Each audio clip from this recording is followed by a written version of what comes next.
Hey, it's Donna. I am so excited to share these unique Christmas DIYs with you. There's so many of them. Let's get started. I found this beautiful ceiling mount globe from the thrift store for $4.99. I thought it was so beautiful. I loved the flowers. I loved how the glass was frosted.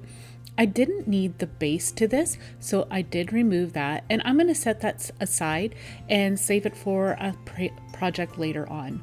I just needed the globe portion. If you'd like, you could do this project with the base as well, but I chose not to. I'm going to be using these beautiful fairy lights. There is a strand of 30, and you can see how it's just got a little tiny battery pack. I got this from a local store here where I live, but you can use any battery operated lights that you have. I like to add just a touch of hot glue to the top the top light, and then I like to press that into the top of this globe, and that way here the lights will be spread out throughout the entire globe. Now, I have made something like this before for a fall project. I'm going to have that project linked down below for you so you can check that one out as well. So I'm going to fill up my globe with these beautiful fairy lights. I am going to leave the battery pack just outside of this, and I'll show you here why in a bit. I'm going to be using this made over candlestick holder that I got from Dollar Tree. The globe does not sit in it because it had a sloped edge, so I'm going to be using this canning lid on top of the candlestick because the globe fit in that.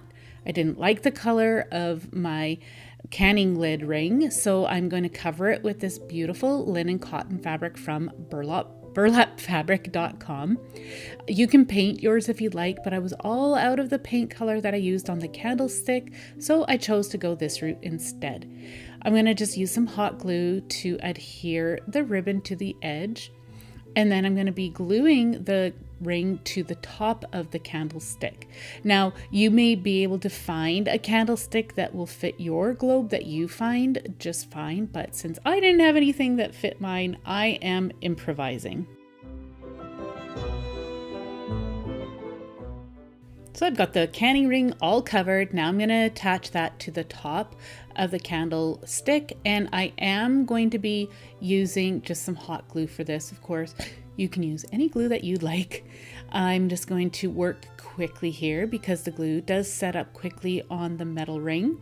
I'm going to press that into place, and it didn't take very long, and it was all set and that's ready to decorate. So I'm going to be using these faux garland pipe cleaners that I got from my local craft store. I heard that you can get these at Hobby Lobby, so you'll want to check that out. I'm going to be using 2 of these, and I'm going to just twist them together just to make it a little bit more full. You don't have to use something like this. You could use a pre-made wreath candle ring if you'd like, or you can use some other greenery. I'm just using this because I discovered that it fit around my candle ring perfectly. So I'm gonna just attach that to the ribbon here. The ribbon made a really nice base for me to attach all my decorative elements. Now at this point I realize I'm like, shoot, I should have looking at this, I should have lifted the greenery up just a little bit more, but I didn't. But that was okay, I made it work. I'm going to use these pip berries that I got from Dollar Tree a couple of years ago, and I'm just going to wind them around just to make sure I had enough to go around. This adds a beautiful little Christmassy touch. And now I'm just going to start to glue this into place, and that will help hide the rest of the candle ring. I didn't want too much of it showing. I did want a nice decorative touch for Christmas. I'm just adding some little dabs here and there of the glue, and as you can see, I'm kind of like waving the garland up and down around as I wrap this around. It is made of wire, so it's really easy to do that, and adding the glue will just help to hold that all into place. You could add some flowers or some pretty little Christmas bells. That would be a nice touch as well. So I'm just going to glue that, and then I really liked it, but I wanted to add just a little bit more, so I'm going to be adding these cute little cedar pine cones. Yes, these are from cedar trees. I found a beautiful tree out in the forest that I had foraged. That video will be linked down below for you, so you can check that out. I'm just going to add those here and there. Of course, you can use any kind of pine cone. I know there's aspen pine cones and hemlock pine cones as well that are nice and small. So I'm going to add those little guys, and it looks so good. Now I'm going to attach the battery pack to the base of the candlestick, and you can see how nicely this all fits together now. And it's so easy to get at the battery pack and turn the lights off and on as needed.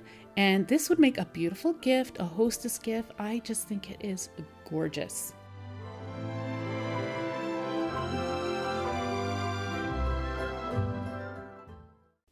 So I do believe these are for some curtains. They're little curtain rings for a curtain rod, and I thought they were so cool. I really like them. They're nice and big and chunky, and they've got a little eye hook. I got this yarn here from the thrift store and the other one from my local dollar store. I thought they were beautiful texture. So I'm going to start off with the one that I got from the thrift store, the yarn from the thrift store. I just straightened out my eye hook. And it was kind of fraying on the one end, so I am going to just tie a knot to stop that from fraying for now as I work on this project. I'm going to use some hot glue and just glue it onto the top of the ring, and then I'm going to just pull a long strand of the yarn. Now, I've been asked several times where I get my yarns from. I typically get a lot of it from thrift stores, and I also get them from my local dollar stores, or I'll even get them on clearance from Michael's. So as you can see, I'm just going to be wrapping this wood ring with my yarn. This is a nice wool. It's so, so pretty. And I really like the chunky texture that this gives. So I'm just going to continue to wrap that, and I'm going to push the strands together and add a little dab of hot glue once in a while as I go along to wrap this all up, and it'll help hold it in place.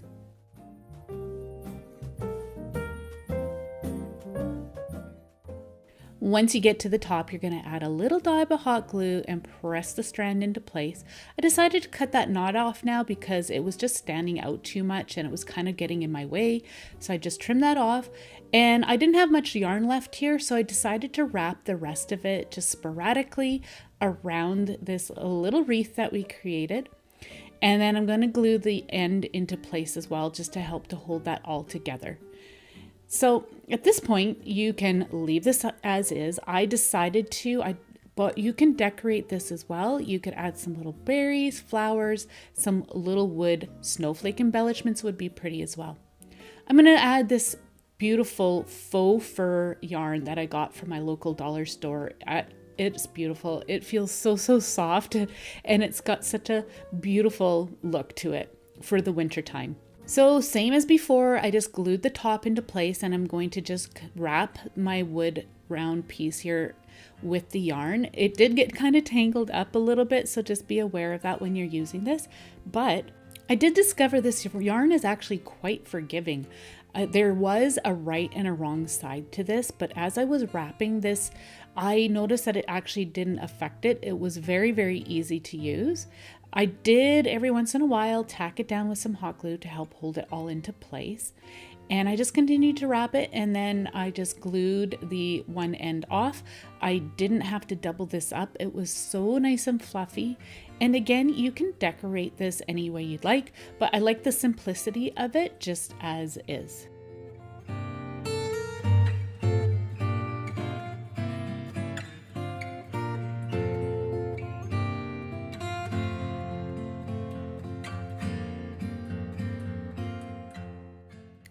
I got these beautiful jute twines from Michael's a couple of years ago on clearance. I have seen them there before, so if you're interested, I would definitely check out your local store. It has a beautiful strand of some gold thread throughout. Just going to put it through the ring, the eye ring, and then I'm going to just tie a simple knot. And then I've decided that I just want just a touch of a little bow at the top just to help hide the eye hook a little bit here. So I'm just going to wrap this around. You can make a bow and glue it on if you'd like. I chose to just tie it on like you see me doing here, and just trim off the excess, and then it's ready to be hung on the tree. You could make a set of these to give as a gift. I think that would be absolutely beautiful, or you could use them at a table setting as well for a nice beautiful decorative touch.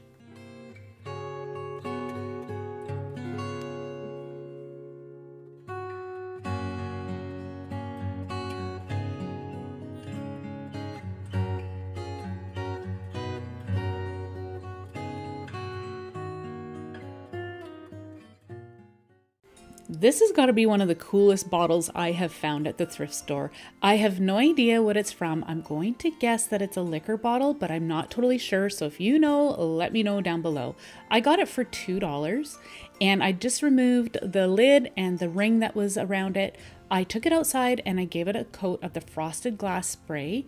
And the reason for that is because I wanted to change the color of this. I wanted to create an old kind of amber glass look. So I'm going to be using some archival ink in the potting soil and sepia colors. I'm using a makeup sponge to dab it on. I'm starting off with the potting soil.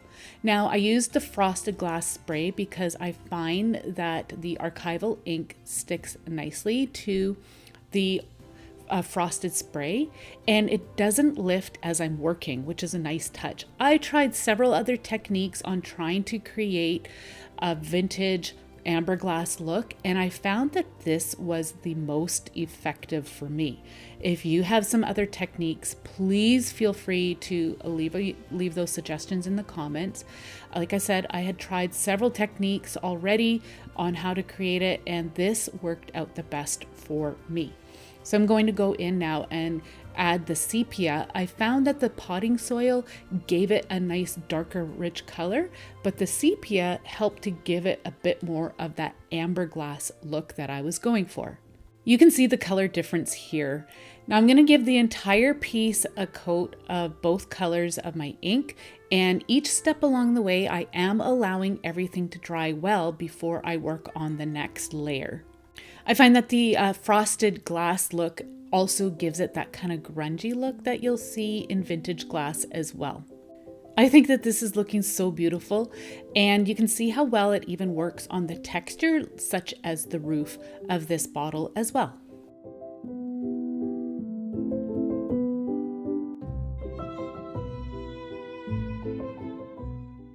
So I'm going to give it a coat of this semi-gloss clear Rust-Oleum sealer, and that will help to protect the ink. It won't come off now, which is great.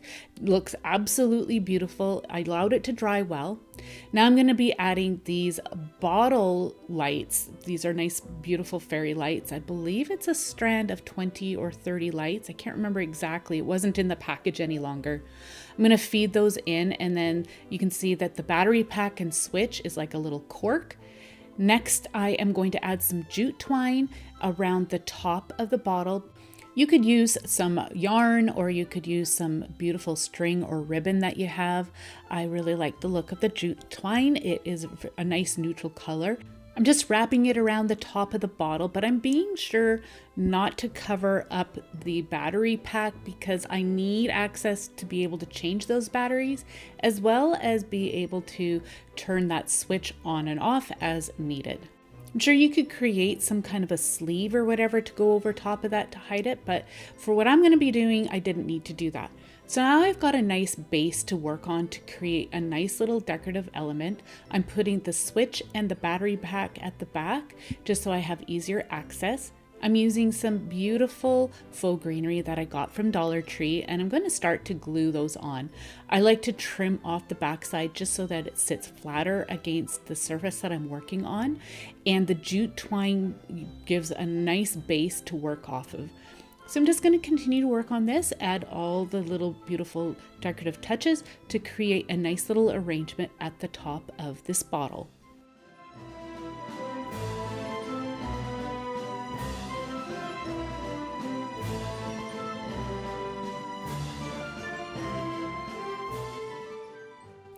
I decided to add a loopy jute twine bow to the center of this little arrangement. I'm going to put that into place, and then I'll continue to add some greenery, and I also have some beautiful little hemlock pine cones that I had foraged as well. Again, that will be in the video that I share down in the description box for you. They are such a nice little pine cone to use for crafting. Some berries would be really pretty as well, or some florals. You could even use those laser cut wood embellishments too. I wanted to add just a few little bells. I felt like these brassy gold colored bells kind of tied in with the color of the bottle. You could use some little antique bells as well. That would be a pretty touch too.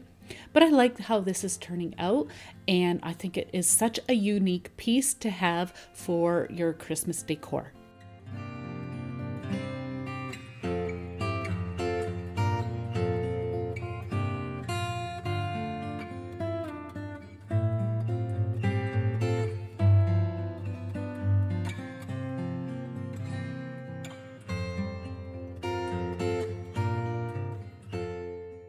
I got this desktop organizer from Value Village for $3.99. I actually really liked it as is, but I didn't like how the label the label holder was crooked. So I'm going to use this little chalkboard wood piece and a magnet to cover that up. I'm just applying the magnet to the back of this little wood piece, and I tested to make sure that the magnet would stick to this first before I went ahead with this step. If it doesn't work for you, you could use some Velcro instead. So the magnet fits in there nicely. Now I'm going to use this faux greenery pipe cleaner again, and I'm going to add a Christmassy touch to this little chalkboard piece. I like to pull back on the pipe cleaner because that kind of fluffs it up a little bit, just so it doesn't look like it's so, I don't know, machine made. I'm just going to use my hot glue gun to attach this.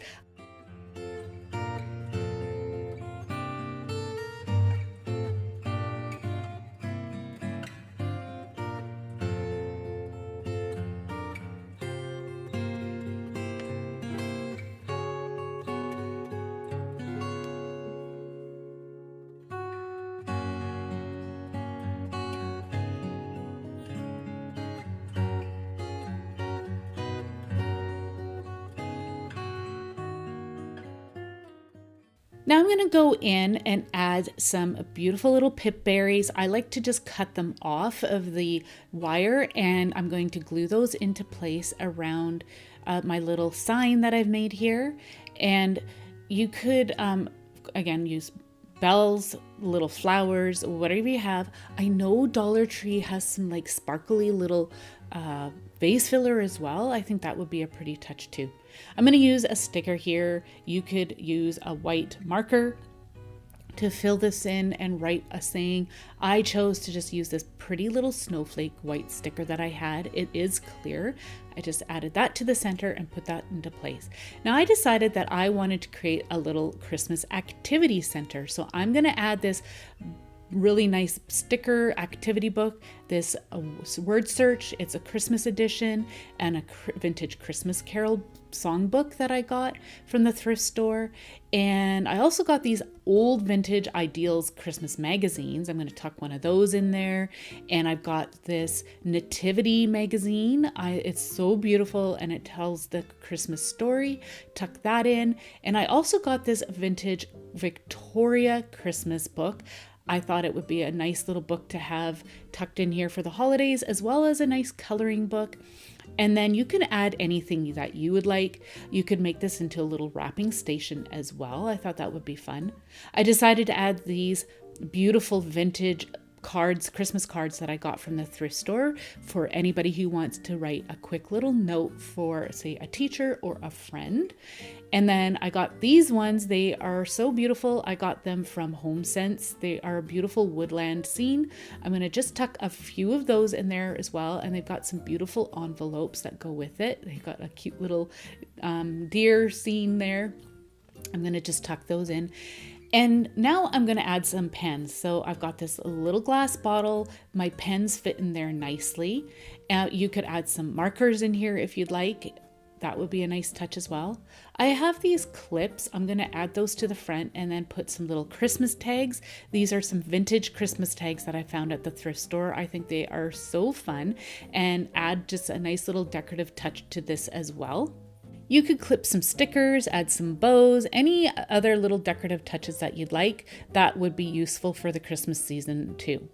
So I wasn't exactly sure what else to add, so I wanted just to add a little decorative touch here at this point. So I'm adding this battery operated candle that I got from Dollar Tree. I also thought, ooh, let's add some candy canes, something kind of fun and a nice little treat, something festive to make it really look Christmassy now.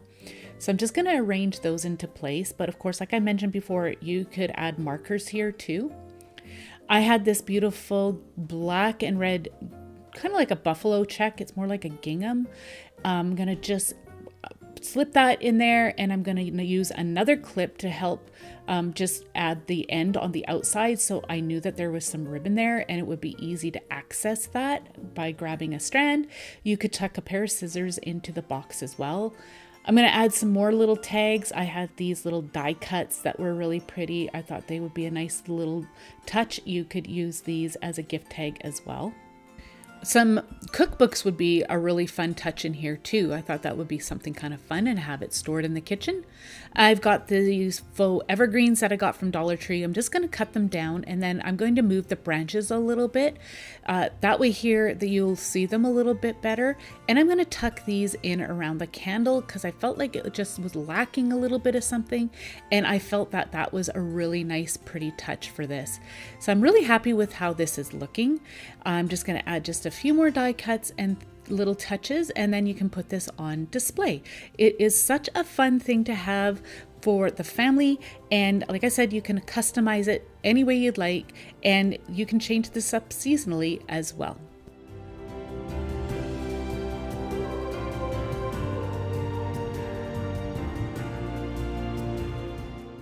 I had picked up this beautiful frame from the thrift store, and I needed to remove the back. You can tell it's a higher quality frame by the work that's put into it. I didn't like how shiny it was, so I wanted to tone down the gold by using this Spun Gold craft paint by Decor. I'm applying it using a makeup sponge. It will create more of a like an antique gold look, and it will just go with what I've got going on my tree and in my decor a whole lot better. I applied some to the edge as well, being very careful not to get it on the black velvet. Now for this particular ornament, I was inspired by this ornament here that I had seen in my local store, and I loved it. I loved the Cardinal and that gold frame, but I knew I would be able to do this using this frame. I allowed it to dry and then gave it a coat of the Mod Podge sealant, and you can see how pretty that is. Here I've got a scrapbook paper I picked up last year from Michael's, and it had a red cardinal. I'm using the glass from the frame, and that is what I'm going to use to trace out around the cardinal. That way here I will have the exact size I need to fit into my frame. So you can see the pencil lines there, so I'm just going to take my scissors and cut it out. Here is the name of that scrapbook paper. I'm not sure if Michael's will still have it in stock or not, so you will have to check out your local store, but you could also print out any cardinal image that is free for personal use online. So I'm just going to fit the frame back together. I didn't want the glare and shine off of the glass, so I'm putting the glass back in place behind my paper. And then I'm also going to be putting the backing on, but I did not want the stand. So I am being very careful using my wire snips and busy bending it until that backing pops off the little stand. And you could leave it on and just use this as is if you'd like. But again, I'm turning this into an ornament, so I wanted to remove that. Now, I didn't bother covering up those holes, but you can definitely add something at the back. I love how this is looking so far, but of course I needed to create a hanger. I found some trim in my stash that matched really well with the gold on the front of our frame there. So I'm just going to trim off a little piece of the cording. Now, I like to tie little knots on each end. I find that that just helps the glue to adhere a little bit better. I just find it just gives it a little bit more to grab onto. So I measured out where I needed to place my little knots, and then I added a little dab of glue, pressed that into place. You could add something at the back there to cover up the cording if you'd like. I didn't bother. It's not going to bother me, but if you're making these for somebody, then you'll definitely want to see what you can find to cover that up if that is a concern. So I just added my glue, trimmed it up as needed, and then that's it. It is ready to be hung on your tree, and I just absolutely love it. So fun and festive.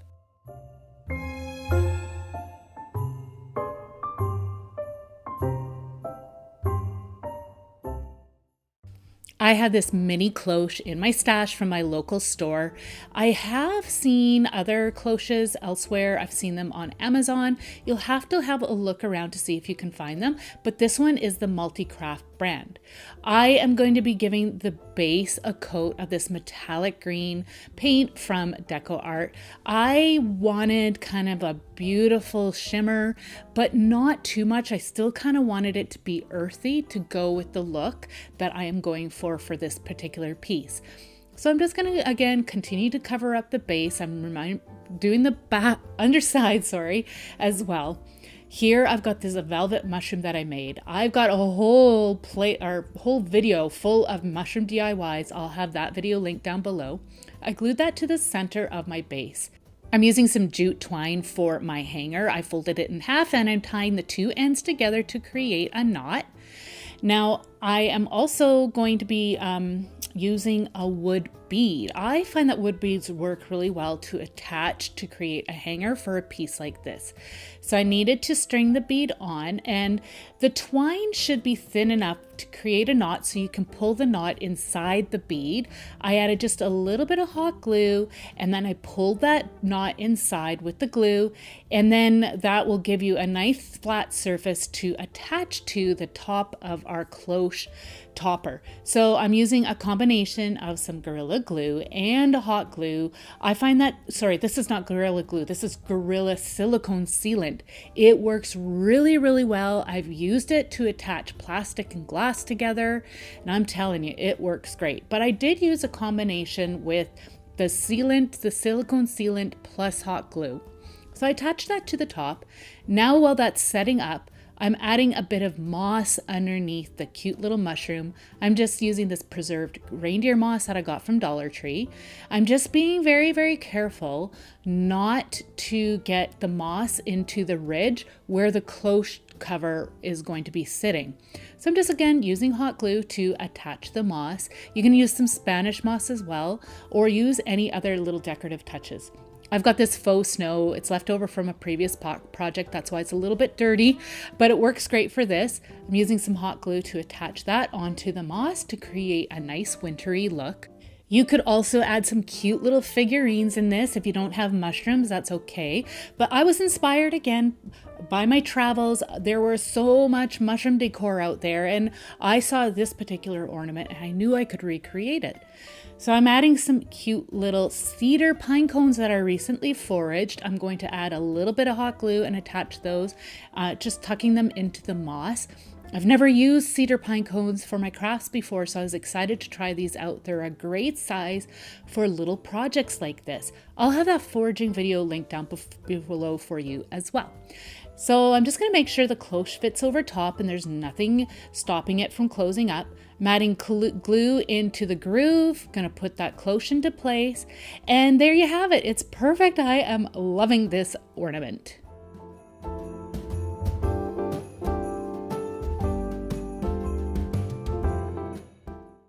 Dollar Tree has an assortment of metal tags, and I picked out the rectangular one. It's perfect. It's got the rounded edges. So for this one, I am actually going to be turning it into a little cookie sheet. I needed to bend up the edges. Taking my ruler and I'm measuring 1/2 inch, and that will place my fold line just underneath that little hanger dot. I am adding a little dot so I know exactly where to draw my line. I'll draw my line using a Sharpie marker. It's a thin Sharpie marker. I'm going to measure out the same spot on the opposite side. And then this is a little trick. You can see my lines there. I placed it onto this craft mat, put my ruler in place, reached my hand underneath my craft mat, and bent the edge up. I'm telling you, that worked really, really well. And then that will give you a cookie sheet look. Doesn't that look so cool? I love how that worked. So now I wanted to tone down the tin look of this. So I'm using some gray paint by just from the local craft store. I'm dabbing it on with a paintbrush and then dabbing it off using a rag. That will just kind of make it so it looks a little bit more like a cookie tray instead of a piece of tin. You can see how well that worked. So I'm just going to continue to do that. And then I added some to the backside as well. I'm setting that aside to allow it to dry. I'm using a combination of some tan paint as well as some birch sienna. I'm mixing it together, adding a touch of burnt umber because it wasn't quite dark enough for my liking, but this is completely by choice. You mix up your paint color that you'd like to create a gingerbread color. I've got these laser cut wood pieces from my stash. It's got lots of cute little pieces here. Use anything that you have in your stash or that you can find. You just want to make sure that they're small enough that can fit on your little cookie tree. So I'm going to paint each one. I only needed to paint the one side, and then I'm going to set these aside and allow them to dry.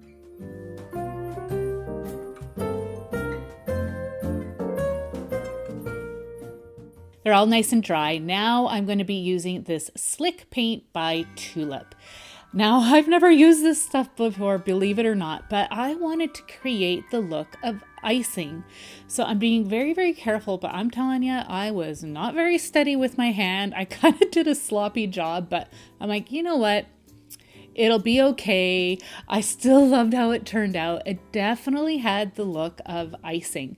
So I'm sure there's other brands of this dimensional paint out there as well. So you'll just have to check it out. But all I did was just fill in those little flower shapes. And then for the tree, I'm just creating kind of like the tips of the tree branches are touched by snow. And then I went over the little gingerbread man and added the little details on him. And then you want to make sure that this does not dry because I am adding the look of like little sugar pieces. This is actually some plastic bits from some faux stained glass kits that I had found at my local thrift store. But you can use some glitter, some seed beads, anything that you have to add these little details. And I am applying them onto the icing. Before it dries, I'm using some tweezers to apply it. My tweezers got gummed up a little bit, so I did have to clean them off once in a while, so just keep that in mind. But of course, if you have other tips, please feel free to drop those down in the comment section. That really helps all of us out. So I'm just going to continue to decorate these little guys, and then I'm allowing them to dry. Okay, now everything is nice and dry, ready to go. I wanted to add some glitter because I, again, found this. I had seen tons of cookie sheet ornaments out there. This is my inspiration piece. I found it in my travels recently, and there was a little bit of glitter on the tray, but I didn't want it to be too heavy. So I'm using this micro glitter paint by Decor. It's in the color Ice. It'll just add just a touch of a shine as if there's a dusting of sugar that fell onto the cookie sheet. It is really, really pretty. And then for the cookies, I am using some matte decoupage glue and this diamond sugar dust by Craft Mart, I believe it was. I am going to add some Mod Podge decoupage to my cookies, and then before the glue sets up, I'll be sprinkling the sugar dust on top. You could also use some clear glitter as well. That would work. Just use whatever you have. This again was just from my local craft store. I'm not sure if Michael's has something like this or not. So I added that. I'm just tapping it off on the backside and then allowing that to set up. It didn't take very long and there it turned out so pretty. So now I'm going to start to assemble our ornament. I again am using a combination of some hot glue and my silicone Gorilla sealant. But first I'm just laying out all my cute little faux cookies onto my cookie tray and it's looking so cute. I'm loving it. I'm adding again, so here's my silicone. And I'm using a craft stick to apply it. So I'm just needing a little bit. It doesn't take a whole lot, but I wasn't sure how the wood would stick to the tin. So that's why I decided to add a little bit of the silicone. Here's the hot glue. That'll give you instant hold. Put those into place and then I'm going to allow it to set up just a little bit before I carry on. It was actually kind of cool. My one daughter who loves to craft, she saw this ornament and she fell in love with it and now she's making one for herself, just using some different colors and some shapes. So I'll get her to share that on her Instagram and I'll have that link down below. All right, so now I'm going to add my hanger. I'm using this beautiful baker's twine. I thought it was fitting for this particular ornament. Folded it in half, put the fold through the hole, and then just pulled the strings through that loop tied a knot at the top. Now, one thing I like to do is tie a knot on the ends of my baker's twine. That prevents it from fraying too much. I don't mind it fraying a little bit, but I didn't want it to be too much. So I'm just going to do that, trim off the excess, and then it's ready to go. I love this. I think it would be so fun to receive this as a gift.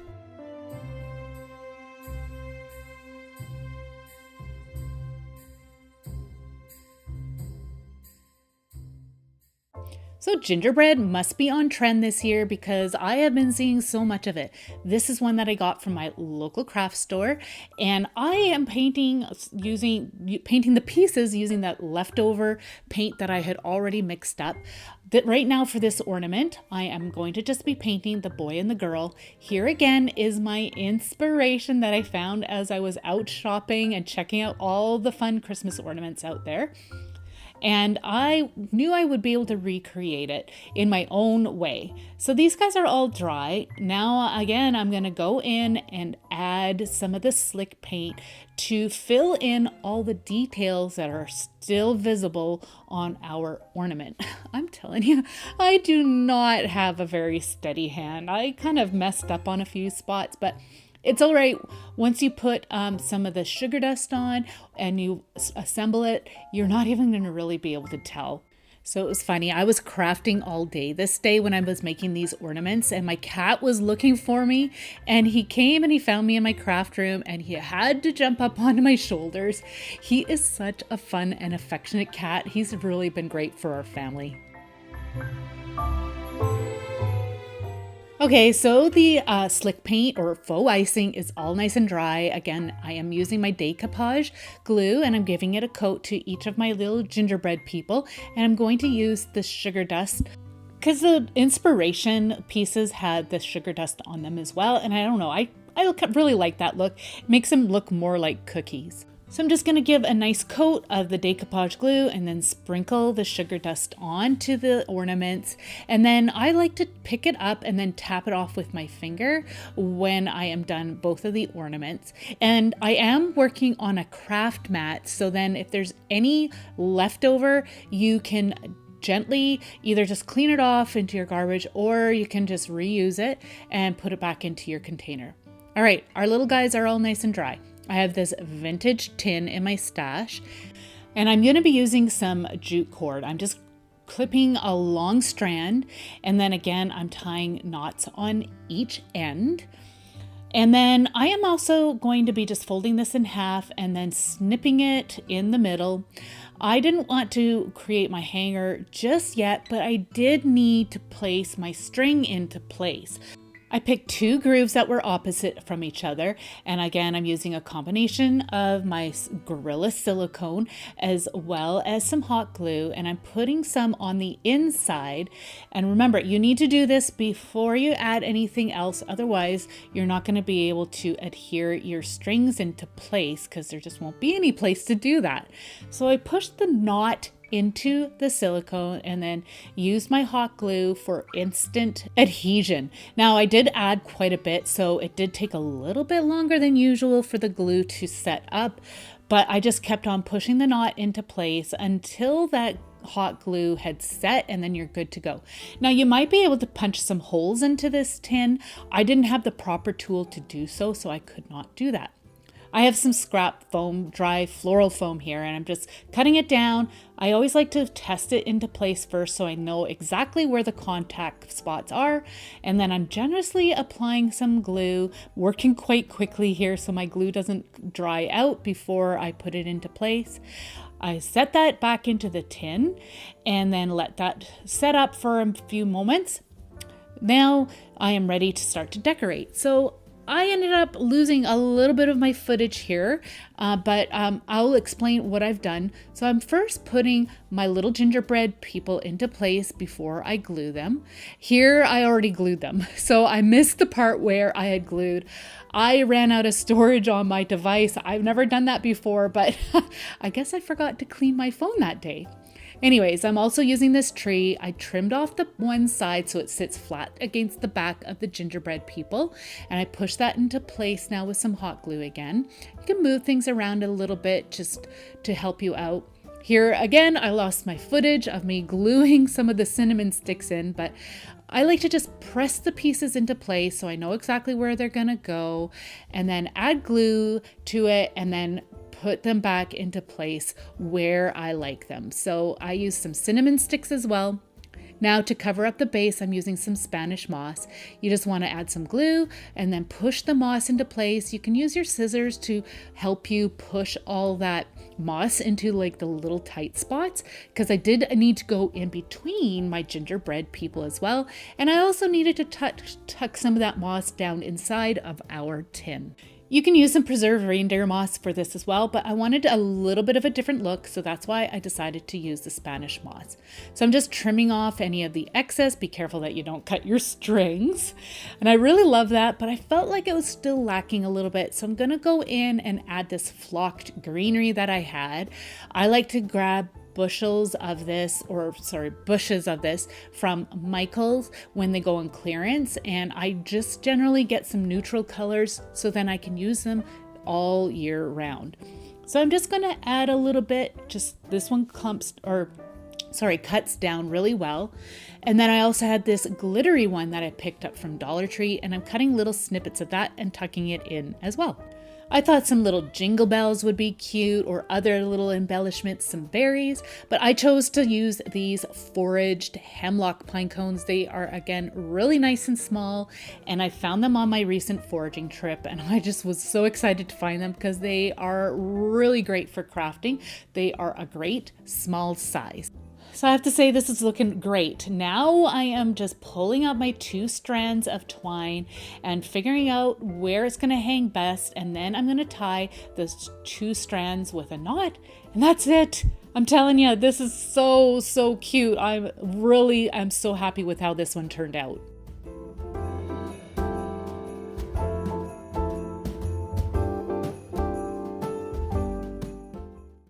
So this is a really easy one. You're going to need a plain white ornament. I got that from Dollar Tree, and I'm using these leaf rub-on transfers that I got from Dollar Tree as well.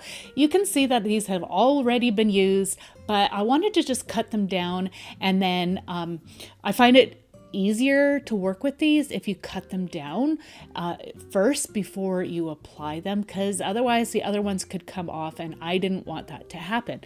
So I'm just selecting the ones that I like and then putting them into a pile. Now I was going to take the topper off, but I decided to leave it into place.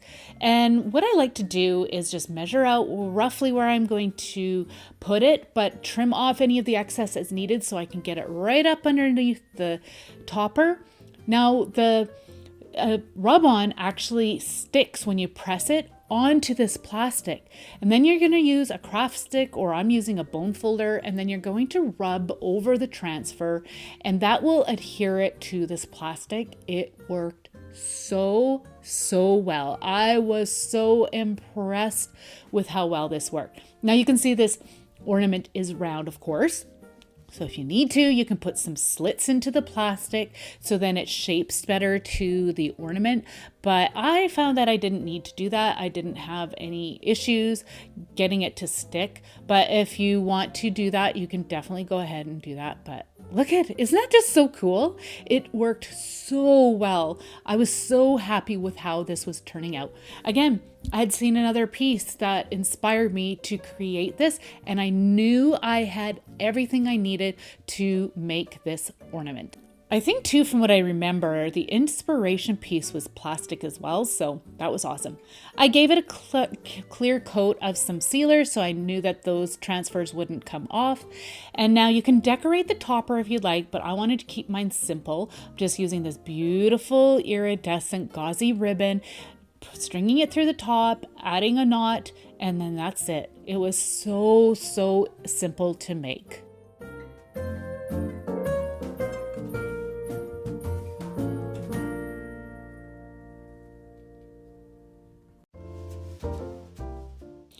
Dollar Tree have these tin deer this year, and I fell in love with it. I removed the little bow and then the hanger from this as well. You can use a little tool to snap off that little bow. You're going to want to be careful. This has got some sharp edges. Trust me, I know. I wanted to create a rusty look, so I am just using some acrylic paints. I'm applying some black paint just here and there, using a rag to dab it off. You want to work from your darkest paint to your lightest paint when you're doing this technique. I have other rusting techniques, and I'll have that video linked down in the description below. But I find that like if you're wanting to do a real rust finish, it doesn't always work. So you may need to use a painted technique instead. So now I'm using my burnt umber, just adding less, but dabbing it all over and then dabbing it off. Now I'm going over it with the burnt sienna. Again, same thing, putting some on with my paintbrush and then dabbing it off. And you can see the effect that made. I love it.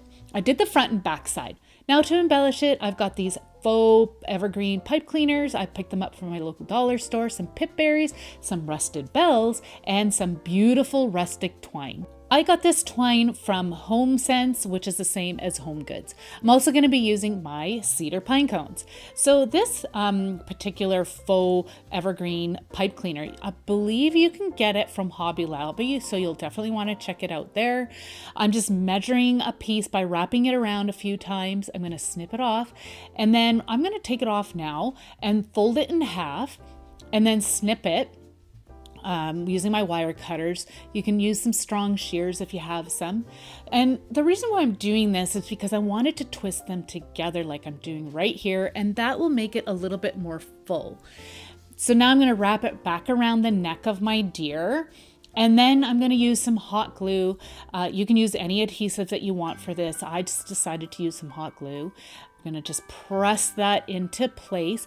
Oh, and I forgot to mention, I also sealed this up with that sealant as well, that clear sealant, just so you know to do that.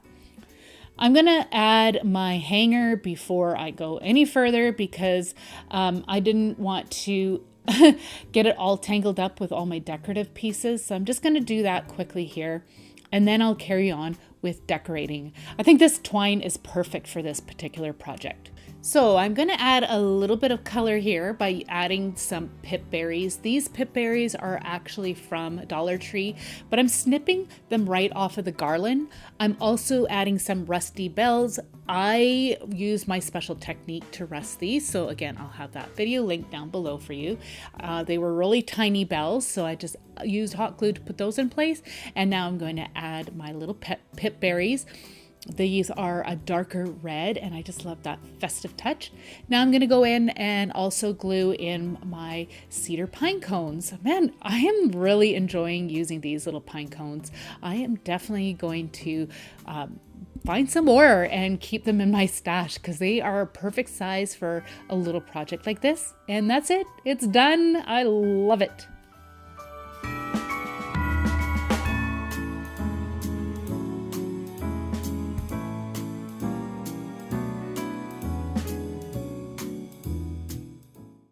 Dollar Tree has these little mini mason jars here where I live. I don't know if all the stores have them or not. I did remove the lid, and now I'm adding some Tuscan red paint, and I'm putting some generously inside, and I'm going to swirl it about. Now you could wash out like some little jam jars or little honey jars and use those instead. But like I said, I found this at my local Dollar Tree. So you'll want to check out your store to see if they have some, if you can't find any little mini jars. So I've got a container, and what I'm going to do is put some craft sticks over the top to straddle that, and then place my jar upside down to let it drip out so the excess drips out. Now, if you know how to make this paint so it's a little bit more transparent, let me know down below, because I've tried a few techniques and it did not work for me. All right, so I hammered a hole into the top of my lid because I needed to be able to put my hanger there. My jar has dripped out, and I think it's for the most part good to go. I had to put it upright so it can finish drying inside. You can put a label on the opposite side if you'd like, but I really like the way that it says mason jar. I thought it was cute. And now I am going to be using some jute twine, and I'm going to thread it through that hole. And again, you want to make sure that you tie a knot. So I did struggle a little bit. I ended up having to make my hole bigger. I found a sharp metal pen and I just stabbed that through and it made my hole a little bit bigger. It's funny what us crafters will use for tools, hey? Anyways, so now my hole is bigger so I can thread my string in there and then I can tie my knot on the underside. So in case you're wondering, we are making a little jam jar ornament. I again was inspired by this ornament that I had seen out and about in my travels, and I knew I had things to recreate it. That's why I was hoping to create more of a translucent paint look to make it look a little bit more like jam, but hey, I made it work. All right, so I had tied a knot and now I'm just going to trim off the excess, adding some hot glue and then pulling that knot so it adheres to the glue, and then that knot and hanger's not going anywhere. I have this really pretty checkered fabric. I love this fabric. It's great for Christmas time. It's got like tiny little gold stars on it as well. I just cut a square that I knew would be big enough to fit over the top. And then I decided, I'm like, you know what? I want to make this round. So I'm just folding it and then I'm going to cut it. And instead of my regular scissors, I'm like, you know what? I should be using pinking shears, but I forgot that I had pinking shears as I did this. And then I'm like, once I started playing around with it, I'm like, you know, it would really look better if I used pinking shears. So I do end up getting them out and I'll show you here in a moment. But first I needed the center of my fabric and I'm just using that pen again and just poking a hole through the center of the fabric. And then I'm able to get my string through the hole of the fabric. You can see me do that right there. And everything's fitting together really well. So I needed to adhere that, but here you see me using my pinking shears. I'm like, oh, that's right. I forgot. I do have a pair. These are actually my mom's back from when I was a kid. She kept them and she gave them to me and they worked really well still. So I like that look a whole lot better. Sometimes it's just all in the details, right? So now I am going to just cut a length. I'm going to set that aside. Before I tie that on, I needed to adhere the fabric to the lid. So I just added some fabric glue and smearing that down, spreading it with my finger, pressing that into place, let that set up for a little bit. And now I'm ready to use that twine that I had cut. So you could use a little bit of hot glue just to adhere the twine into place, but I just made this work. I wrapped it around several times, and then you want to adjust the fabric as needed. I tried to get as tight as I could, and then I am just tying it off with a basic knot.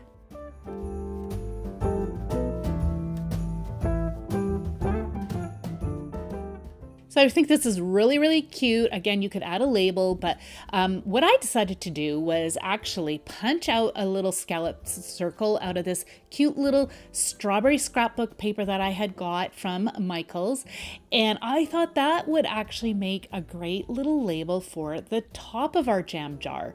Just figured out the center, and I'm using my hole punch to punch a little hole that'll fit over my twine.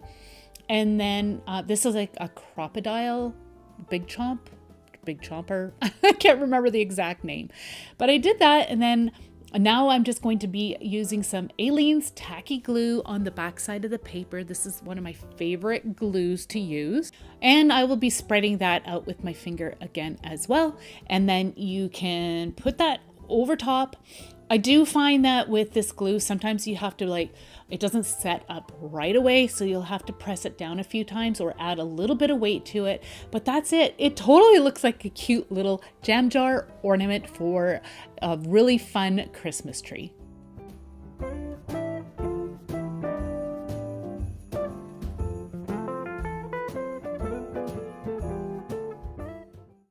So I'm going to be using this package of little gingerbread men. This time I am using the house though. And again, I use that same paint color I had mixed up previously for the other pieces.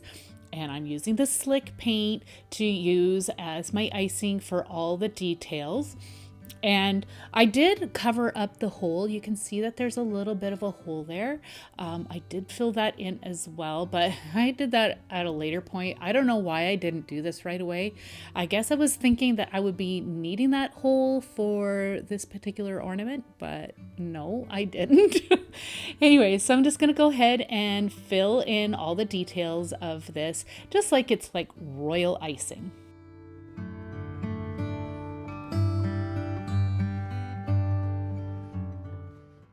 So I'm just going to use these little decorative elements again, and using my tweezers, I'm just pressing them into place. You could use seed beads or sequins, anything you'd like. You don't even have to put these on if you don't want to. But I just like the little touch of color that these give. So I'm just going to, again, put them into place. And you can see here now I covered up that hole. I allowed this to dry. And now again, this time around, I'm not going to sugarcoat this, but I did want to seal it up. I just find that when I do that, somehow it just makes the paint pop a little bit more. And I thought it made it a little bit more even all the way around. I don't know. It's just something I really like to do. I had this scrapbook paper again. I picked it up from last year. Now you can see how cute it is with those trees in the background, but I'm creating my own scene. But I did like the background of that paper with the snowflakes. I have this vintage tin that I picked up from the thrift store. So I am going to figure out which part of the scrapbook paper I want, and then I'm going to trace around the tin. And I don't know why, but I thought I could use my scissors to cut out that scalloped edge, but I'm telling you, I had no luck, and I'll show you here in a moment. So I just cut that square out, and now here I am attempting to cut that scallop.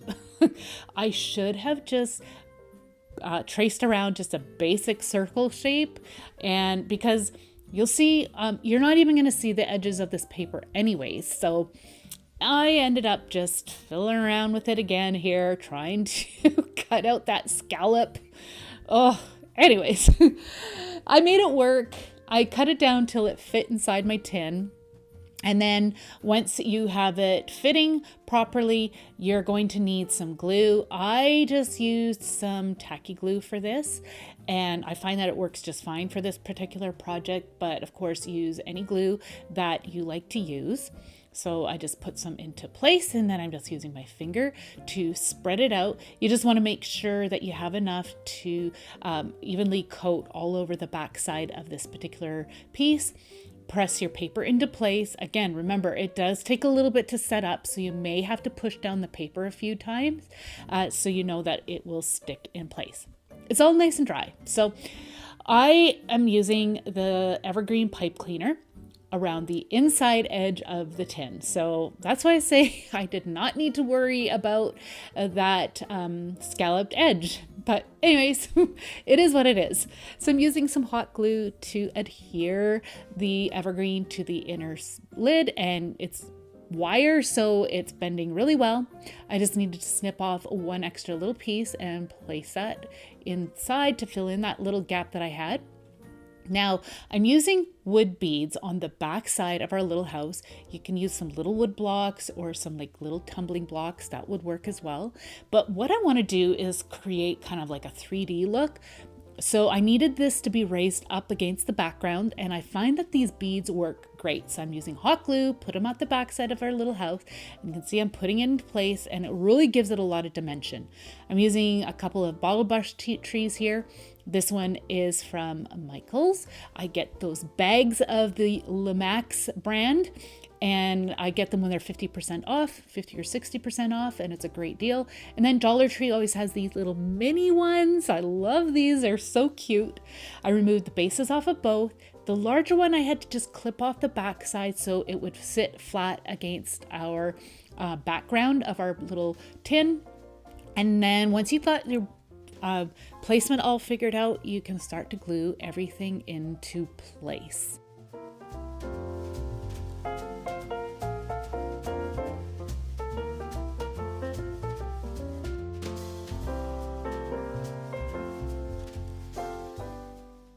I ended up adding a little bit too much hot glue on the little tree and it ended up showing, but hey, it is what it is. Just be careful that you don't do that when you add your pieces together. So I'm going to be using our preserved reindeer moss. And again, I'm just using some hot glue and I'm going to press it into place underneath our trees. It's going to hide the bases of our tree and underneath our house as well. And that will just look like a green, grassy field in front of the house and in the trees. Love how that turned out. And then I'm going to also use the faux snow. But before I do that, I'm using a paint marker and I'm going in and adding some white dots to the background. I want to just create a nice wintry scene for this, and the snowdrop or snowflakes were getting lost before, so I just wanted to go in and add just a few more. Now I'm adding the faux snow. So added some hot glue to the moss and I'm pressing the faux snow into place. This works really well. And then I like to just tip it over and just tap on it to remove any of the excess. And if anything is loose, I will just use my fingers and pull that off as well. And also remove any of those pesky little glue strings. You can use a blow dryer to melt off those glue strings as well.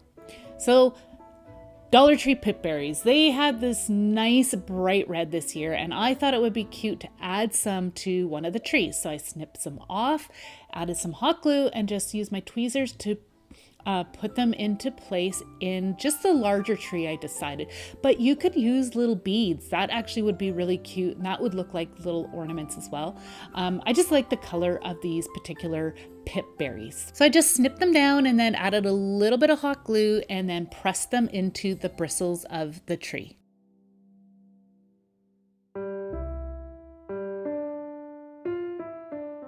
Doesn't that look cute? I really like that. So now for the hanger, I'm using baker's twine again. I really thought that it would tie in with the red that's on the front. I just cut a long strand, and then I'm just trying to figure out how long of a hanger I need. So I'm just doing that and then tying again my knots. And this one was going to be a little bit trickier. I actually wish I had a tool to punch a hole through this, but I didn't. So I'm like, okay, well, I'm going to have to glue this on. So I tied my knots, and then again, I'm using my Gorilla silicone sealant as well as hot glue. I'm also using a popsicle stick or craft stick. You can paint out the craft stick so it's gray. I just wanted to make sure I was getting the center of my ornament, so that's why I put the popsicle stick into place where it is. I'm adding a little bit of hot glue just to make sure I get my string exactly where I need it. You can see how I'm measuring the hanger, so then I'm getting it centered with the ornament, and that'll match up the front side of it. Now I'm just cutting down my popsicle stick so then it fits within the back side of the ornament. I'm adding some silicone to the middle of the craft stick, and that will stick to the tin. I'm actually being a little bit more generous with this sealant this time. And then I'm also going to be using my hot glue. I'm adding a little bit to the ends and then putting that above the knots that I had created in the string. That way here, those knots won't come sliding up. I'm trimming off a little bit of the excess, adding just a bit more hot glue over those knots, again, to prevent it from slipping out. And there you go, you've got a hanger. I'm adding a little bit more hot glue to adhere the tops of the strings to the back side of the tin, just so it hangs a little bit better and it's not flopping around. Love it. Turned out so awesome. I am so happy with how this one turned out. Dollar Tree has these ceramics. There was other shapes, but I fell in love with this house. I thought it was such a fun shape. And they have these Scandinavian inspired rub-on transfers as well. And I love these because they were kind of nature inspired. So I love that, of course. I'm going to, again, cut out the images that I liked. So another thing I noticed out my travels this season when I've been looking at different Christmas stuff was that the Scandinavian look was in this year as well. I had seen a couple of different ornaments and I thought that was so fun. And again, I knew I had this ceramic house in my stash and these rub-ons. So I'm like, let's make a Scandinavian inspired ornament. So I really like the flowers and the animals. And once I got all the images I liked, I'm going to start to lay them out because when it comes to Scandinavian stuff, I did notice that there was some symmetry. Now, I didn't go too crazy with the symmetry, but I did try to create some. So I'm going to figure out my placement for these pieces first before I start to apply them to the ceramic house. Now, like I mentioned before, there were some other shapes, but I can't remember what the other shapes are for these ceramics. So if you know, drop me a comment for everybody else as well. I would really appreciate that. So once you've got the placement figured out, you can then press these into place. They kind of are a little bit tacky, and then you can rub them with your bone folder or your craft stick. And then it did take a little bit of coaxing. I ended up having to use my tweezers to lift off the plastic, but it transferred really well. I was quite pleased with how that looked. So I'm just going to continue to apply my little transfers until I've got this piece full the way I liked it. I will make one note. I did leave around the whole of this house, so like for my hanger, I did leave that area blank because I knew that my string would just be rubbing against that spot and potentially could just rub the transfers off. So I did give it a coat of my clear acrylic spray. That will help to seal in all those rub-on transfers. I am now just creating my hanger using some jute twine. Use any string you like. Fold it in half, put the loop through the hole, and I'm tying my two ends together, and that is it. This was such an easy ornament to make, and it turned out beautifully.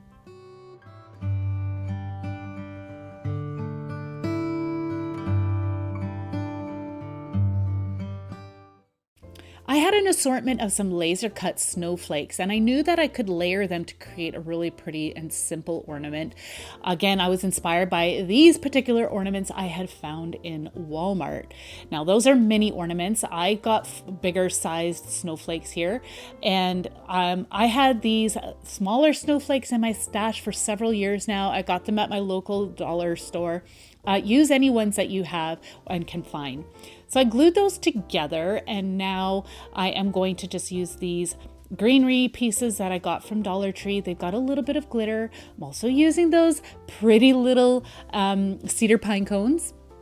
I'm trimming down cutting down my greenery into little pieces that will fit within my little snowflake. So I'm just using hot glue and creating a little cluster on the front, making sure that I'm not completely covering the snowflake. You want to still be able to see it, but layering it definitely gives it some definition. I think it looks great. So I added just a few pieces, and now I'm going in and adding the pine cones. You can add some berries and bells as well. That would be a really pretty touch too, but I want to keep this one quite natural looking. But these are so easy to make. You can make a set of these and give them away as a gift. You could also use these as a gift topper or put it around a bottle of wine. I thought that would be a really nice touch as well. I am just using the jute string that came with the snowflakes. These snowflakes actually did come from Dollar Tree, and they came with some of the jute twine for hangers already. You can paint those as well, but aren't they cute? I love how these turned out.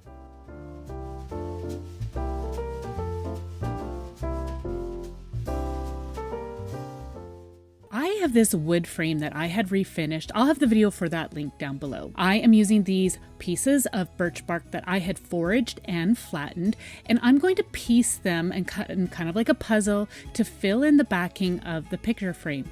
Once I have the pieces all figured out, I'm just going to measure them and then cut them down to size so that they'll fit on the backing of our picture frame better. As you can see, I'm just using some scissors to trim it down.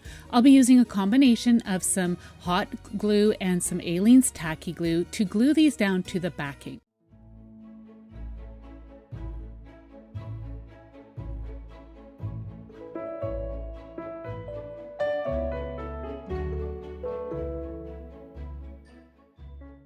Once the glue has set up a bit, you can then trim off any of the excess bark, and then you can put the bark into place. And you want to make sure that you secure it by placing some popsicle sticks on the corner as needed. Mine was quite bulky, so I definitely needed to do this part. I am going to be using some smart vinyl, which requires no mat, and this one is fitted for the Cricut Joy Extra. I'm in Cricut Design Space and I am going into their images and I'm going to select an image. I am typing into the search bar, "Let Heaven and Nature Sing." I thought that would be a fitting thing for my picture frame. I am deciding on which image I want to use. On Add to Canvas in the bottom right hand corner, and then I'm going to adjust it. I tipped make in the top right hand corner, and that will take you to the production page. I am using this beautiful champagne gold smart vinyl. Just a word of warning, make sure that your space is clean. Mine wasn't, so I got debris on my material. You can see how well that cut. Here is my image all ready to go. I'm just going to trim it down to size, and then I'm going to start to weed this. And then you can start to use your transfer tape. So I'm just going to cut it down to size using my paper trimmer. So once you've got that in place, you can then use your scraper tool and start to burnish this. I really took my time burnishing and then lifting the transfer off. I just didn't want to leave anything behind. So once you've got that done, you can then clean your glass with some rubbing alcohol, and I'm just using a paper towel. And then you want to carefully lay this down. Now the other option is to leave your cutout on the backing and then just slowly attach this onto the glass, but I just did the whole thing all at once. So now I'm going to be burnishing onto the glass, and again I am taking my time, being very careful to make sure it sticks down, and it's absolutely gorgeous. It's got to be one of my favorite projects I've done.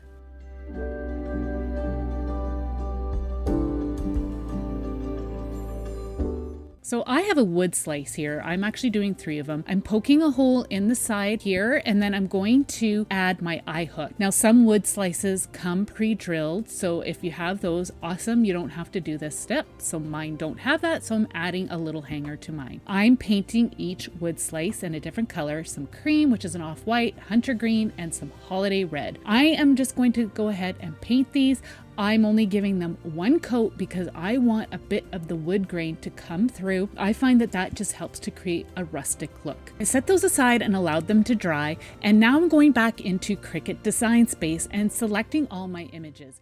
So these are all the images I decided to use. Now in the original video, I will have all the detailed instructions for you, and again, that video will be linked in the playlist. So I am going to be using an assortment of some iron-on transfers. Cricut has so many different types, and I thought it would be so fun to try it out on these wood slices. That was the matte black vinyl. This is holographic in the color Dahlia. And now I'm going to be using the prismatic glitter for my final one. Here is that wreath. And I thought it would just be so fun to try out all these different iron-on vinyls. So now I'm just going to go ahead and weed all my images. And then I'm going to set up my little mini press once I am done weeding all these images.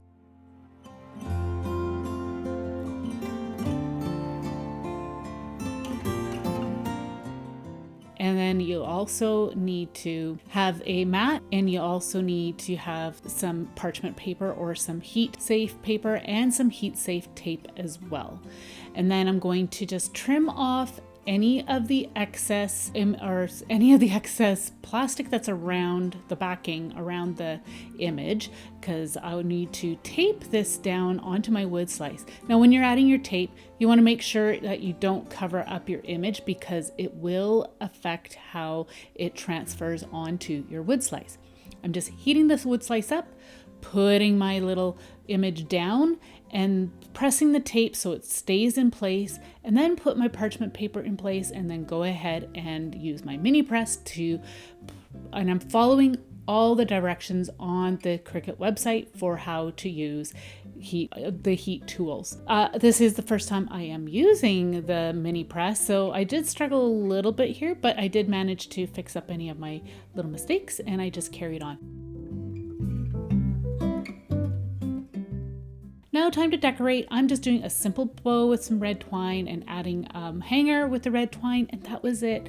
These were so fun to make. I absolutely love them. I think it would make a good gift set as well.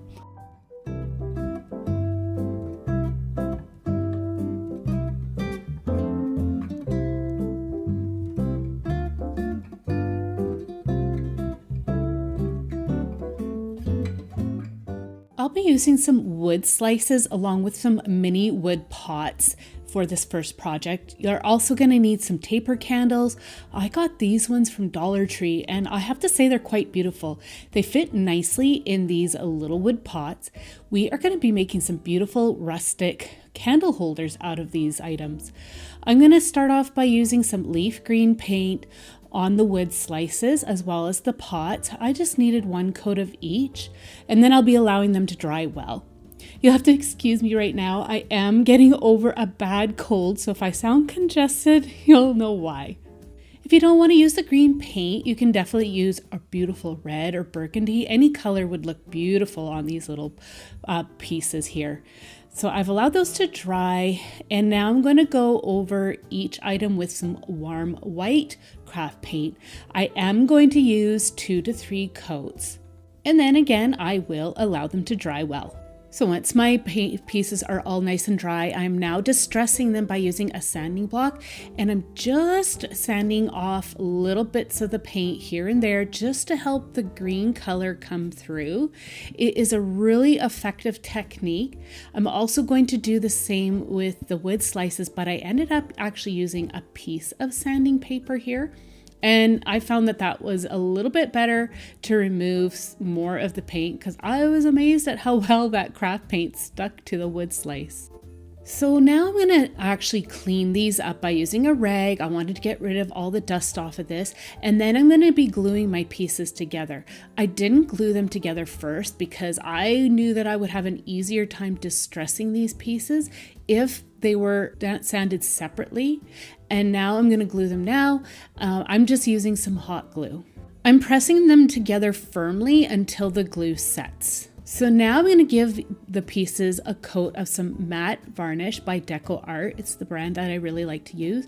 You can see how the distressing just really pops now. It's a great technique and product to use, but of course use whatever you like as a sealer. So I'm going to allow those to dry well, and then you can start to decorate. I'm adding just a touch of this green hemp twine that I had in my stash.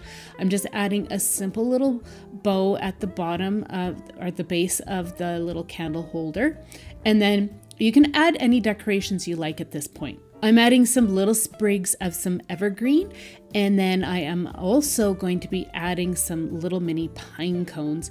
Some flowers or little bells would be pretty as well, and some berries. I'm just going to be using some hot glue to attach these little pieces. I have a foraging video where I show how I gathered these little pine cones. I'm using a mix of some hemlock and some cedar pine cones.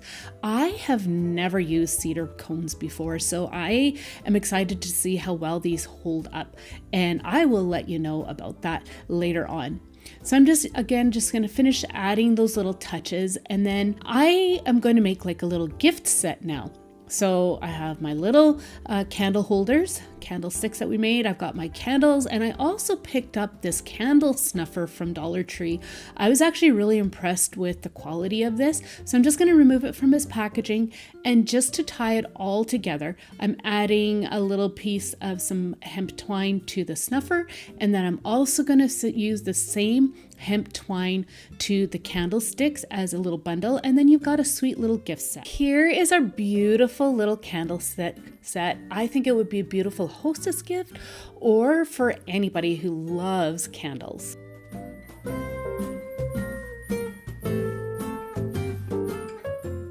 Dollar Tree carries these beautiful glass jars with these metal lids, and I thought it would be great to turn this into a gift. I'll be using this beautiful floral napkin that I had. Don't ask me where I got it. I've had it in my stash for a long time.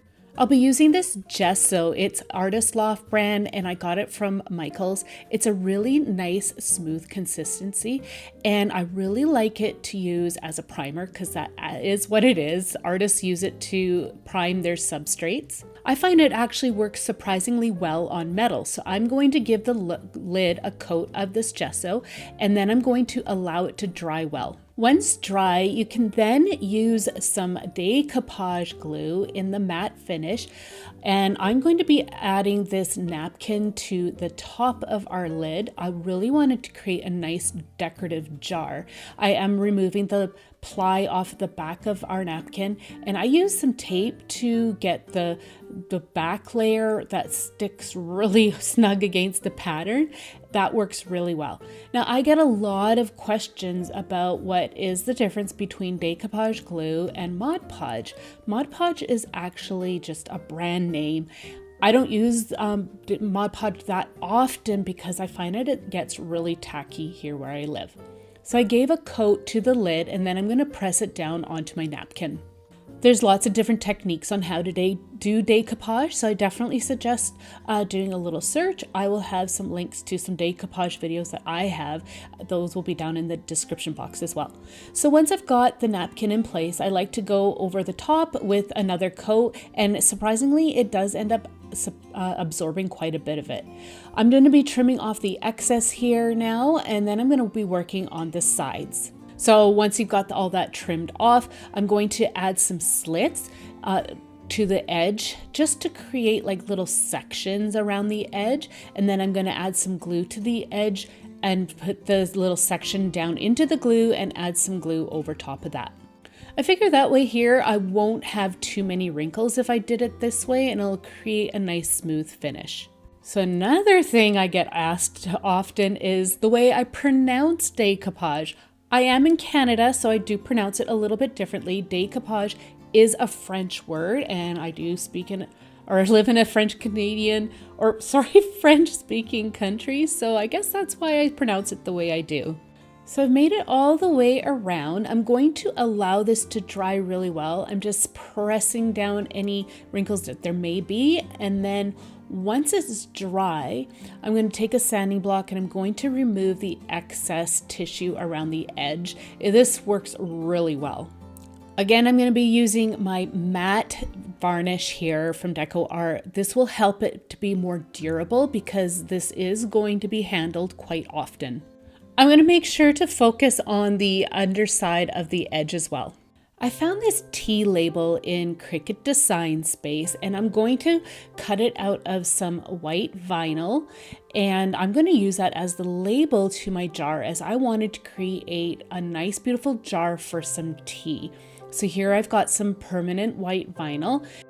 You could use the removable one if you would prefer. I'm going to cut this down now just to make it easier for me to weed out all the excess material.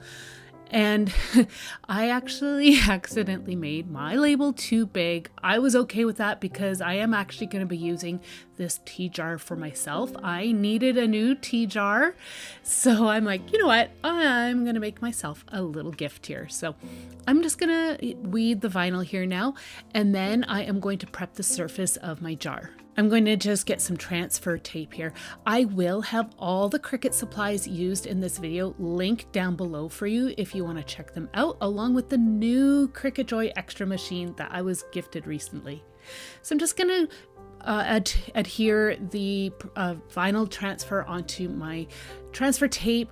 I'm going to clean the jar with some rubbing alcohol and a rag because I didn't want any oils from my fingers to affect the adhesive for my vinyl. I'm going to now just lift up the transfer and then I'm going to apply the vinyl onto my jar. So you're going to see here how I made my label a little bit too big. That's all right. My eyes aren't working so great these days, so I think it actually looks pretty cool no matter what. So I'm going to apply that, and then I'm going to burnish that until the vinyl transfers onto the jar. And then you just need to fill it up. I had dried this mint from my garden. I'm just going to crush it up a bit, and then I'm going to add it to my jar. You could use store-bought loose leaf tea. I know you can get that in bulk stores, or you can fill this up with some tea bags instead. But as mentioned, I needed a new tea jar for my mint, so this is what I had made for myself. And it smells amazing. I love mint tea so much, especially in the wintertime during cold and flu season. And that's it, isn't it beautiful? This would make such a lovely gift for any tea drinker.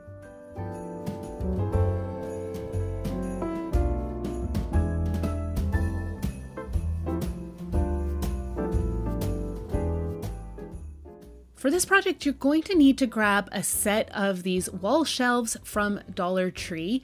And what's so great about these is that they are pre-drilled in 4 corners.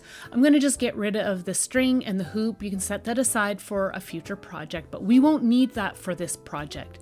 Now, I had done some flower pressing in the summertime, and I had been requested to make my own flower press, so that's what I'm going to show you how to do. And I thought these wall shelves would be perfect. You'll need a napkin, some screws that'll fit the hole, and I like to use the wing nuts because it makes it easier to loosen them up. An assortment of papers. I've got watercolor and this manila paper. I'm also going to use some cardboard and a manila folder as well. You just need some sturdier papers. I was thinking about using construction paper, but I decided not to. I'm going to give a coat of some off-white paint just to one side of each wood shelf. The reason why is because I'm going to be, again, decoupaging these pieces, and I didn't want the yellowness from the wood to come through our napkin design. Our wood panels are all nice and dry. Now I'm going to attach the napkin. You want to, again, just remove the different layers off the back of your napkin. I am going to first cut this particular napkin in half. This is a beautiful one. Again, I've had this in my stash for so long, I cannot remember where I got it. Sorry about that. But you know, you can get napkins from so many different places. So I would definitely just look around and see what you can find. Even Dollar Tree has some beautiful napkins. So I do need my napkin to be longer. The square pattern was just a little bit too short for the wood panel. So I'm going to have a little bit of overhang here. I'm just kind of lining it up just to make sure I've got a nice pattern to show here. And then I'm going to start to use my glue, and I'm going to just give one coat to the painted side of our wood panel, and then you can start to apply your napkin. So I'm just going to work in sections here because I don't want things to start drying and bubbling. I find that if you do it all at once, you end up risking your napkin bubbling. I'm going to work upside down so I can get my napkin right up to the edge because I really like that floral pattern, and I'm going to start to smooth it out and then go ahead to continue to add some glue and press my napkin in place. So now I'm going to add a layer of the glue on the top to seal it all in. The napkin does absorb quite a bit of the glue, so just keep that in mind, but you don't want to make it too saturated because that's when your napkin will actually start to move around and wrinkle. So I'm just smoothing it out a little bit. I'm going to poke some holes where the screws will be going, and then I will allow that to dry well. Once dry, then you can use your sanding block and just to remove the excess. Again, this is just the best way to do this. You could use some tissue paper instead or some decorative paper. You could even use fabric on this. That would be really beautiful as well. This would be a lovely gift for a gardener, don't you think? Okay, so now I'm going to seal it up with my varnish again. This will just make it more durable, and then I'm going to allow that to dry well. All right, so it's all nice and dry. I am now going to start to measure out my papers. I just wanted to make sure that my papers are going to fit within the screw area. And so I'm going to just cut my assortment down to size.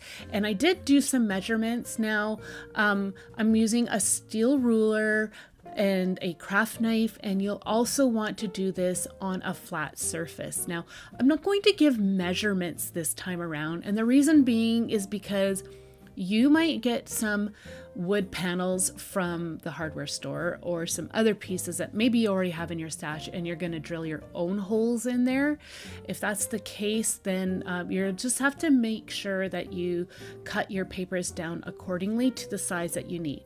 I'm going to start off with cutting 2 pieces of cardboard down to size. That will be my template for all of my papers.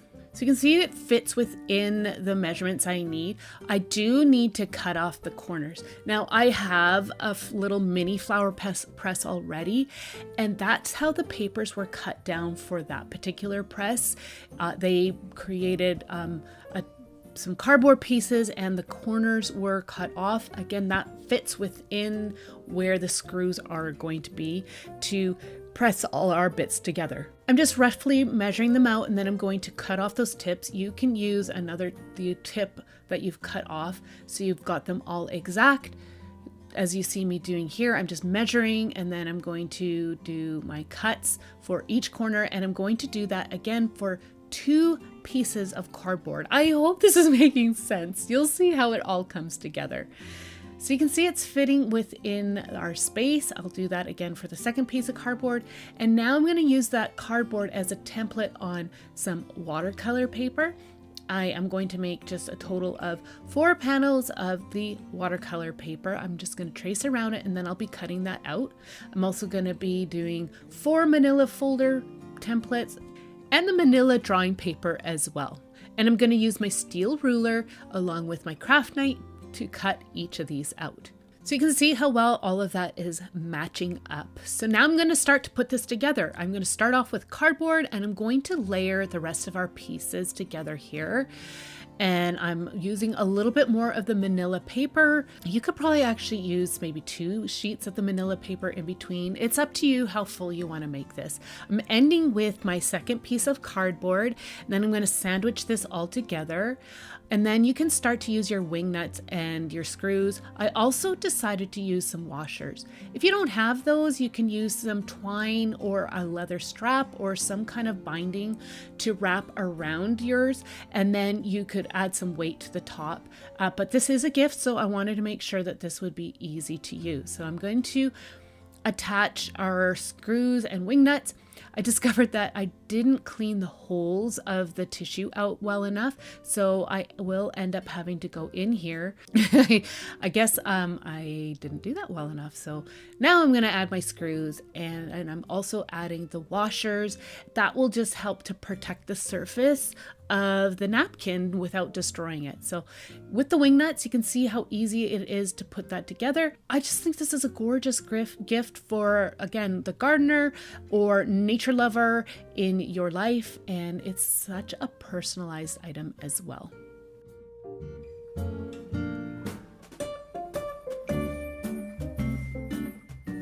Dollar Tree has these makeup bags, and they're great to personalize. I needed to cut a piece of some parchment paper just to slip inside because I'm going to be using some heat, and there is a bit of a vinyl substance on the inside that can melt this bag together, so I'm just protecting that, and the parchment paper works well for that. I'm in Cricut Design Space, and I'm using this verse, "You are fearfully and wonderfully made," and I'm going to add that to the front of the makeup bag. You want to make sure when you do this, you mirror your phrase so then it will adhere to your bag properly, and then follow all the prompts in Cricut Design Space for this project.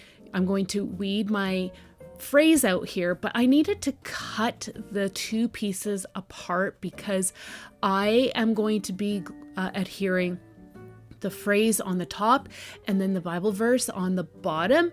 And so I needed to keep these separate. So I'm going to just go ahead and weed this here. And now I'm just figuring out my placement, and then I'm going to start to work. You always need to just preheat your surface, and then you need to press the vinyl into place. And then I'm using parchment paper. You can also get some heat safe paper. I'm just making sure I've got it centered before I commit to this step. So I'm just going to adjust it slightly. And then again, I'm using my parchment paper, and I am going to just follow the instructions in the heat guide for Cricut Design Space. So I'm just going to go ahead and press this down.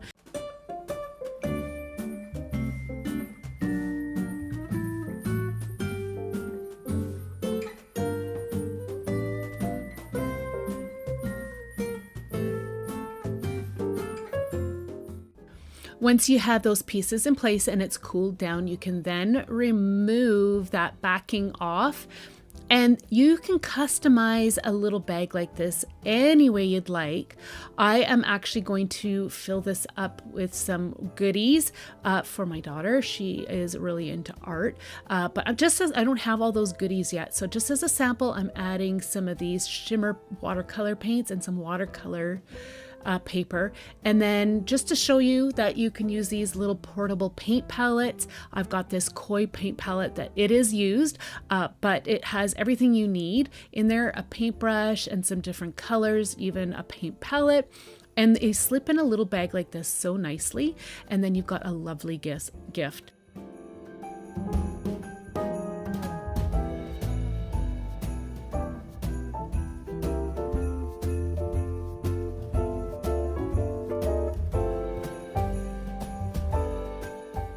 Is some green striped fabric that I had left over from a project last year, and it was coffee dyed.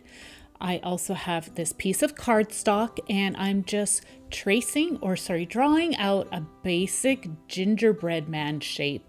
Now I have to tell you, I am not very good at drawing, but I didn't want to print out a template. I wanted to attempt to try my own. So if you want to print out a template, you definitely could. I'm now going to just cut this out with my scissors, and then I should have at this point marked off which was the front and the back, because since my piece is not symmetrical, it will make a difference in our end result. I'm laying out my fabric here, and I wanted the stripes to go up and down. I am working on a nice flat surface. My craft table is not a nice flat surface. It's got a lot of texture to it, so I just have this board. Now I'm going to place my template onto the fabric, and I'm going to take a pencil and just trace around it. You can see how well the pencil transferred onto the fabric. Now again, I'm going to be using my scissors and cutting it out. I actually wish that I had cut it out just a little bit bigger, so I decided that I am going to just go out about 1/2 centimeter from the pencil line. That way here it'll be nice and big for me to stitch together. So at this point, this is where I'm like, okay, I need to mark my front and my back, because I laid out my fabric, and I needed to flip my piece over so then my pieces would match up properly. Again, because I traced this or drew this out myself, my image was not perfect. It was not symmetrical all the way around. So I needed to flip my template over so I would get the opposite direction on my fabric, and now I can cut it out. I'll be matching my pieces together, and you'll see how well that worked. I hope that makes sense. Here I'm going to just show you, I'm laying my pieces together, wrong side to wrong side, so that the good sides or the striped sides are facing out. I'm using this embroidery thread that I have. It's a nice matte finish to it. Doesn't have like a high sheen. I'm adding a touch of glue to the end to stiffen it up. That was a suggestion from a viewer, so I want to thank that person very much for that tip. It works very well to thread a needle. So I am going to do a knot on the one end, and now I'm going to just do a basic running stitch all the way around the edge. I am going to stitch along that pencil line best I can, because I do want a little bit of an edge to my piece here, because I want to be able to fray it a little bit. So again, I'm just doing a basic running stitch all the way around the edge. So I am going to be just creating this so you can use this anywhere, but if you want to add a little hanger so you can turn this into an ornament, I would suggest that you stitch that hanger into place from the top, and then that way here you've got a nice hanger. You could use some ribbon or some string. Here I have some fill, and I'm just going to add that in. I'm going to use a pencil to help put it into place down in the feet. As you can see, I didn't fully stitch it up. I do have a bit of an opening there for me to fit my fingers and the pencil in there, so I can fill this little guy up with some fiber fill.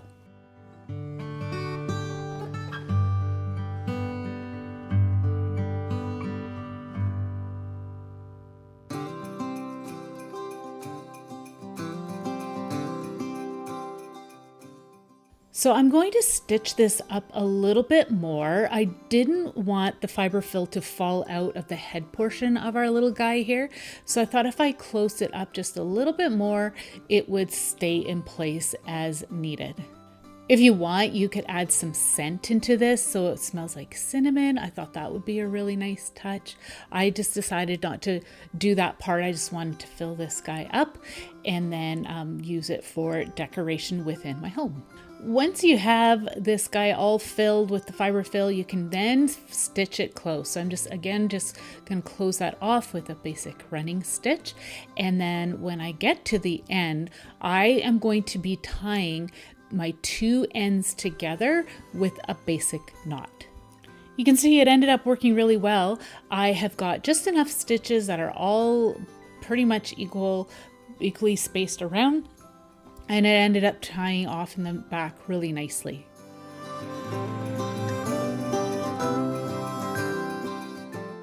So now I'm just going to kind of take my fingernails and just rough up the edge of this piece. Again, we're going for that rustic country look.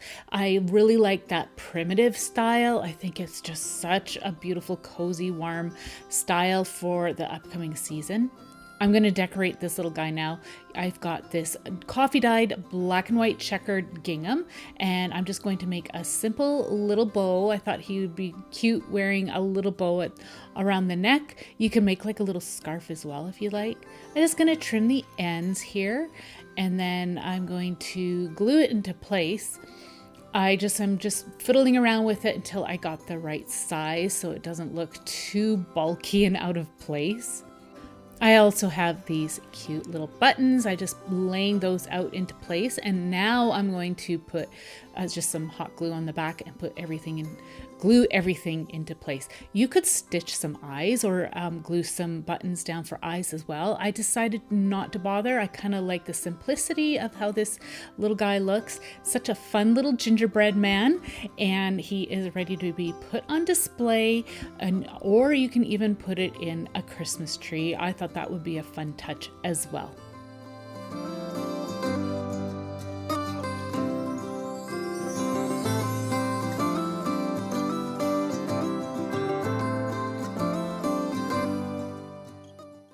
So I have a bigger piece of this scrap here of this black and white gingham check. Again, this is coffee dyed as well. I like the coffee dyed. I find it just gives a really rustic finish to the fabrics and makes for a really warm and cozy effect, especially if you like that primitive style. I just tearing some strips, and then I also have this beautiful coffee dyed cheesecloth that I had in my stash as well. Again, it was left over from a previous project. I didn't realize that it was 2-ply there, so I was just checking that and unfolded it. I'm like, oh, okay, it is.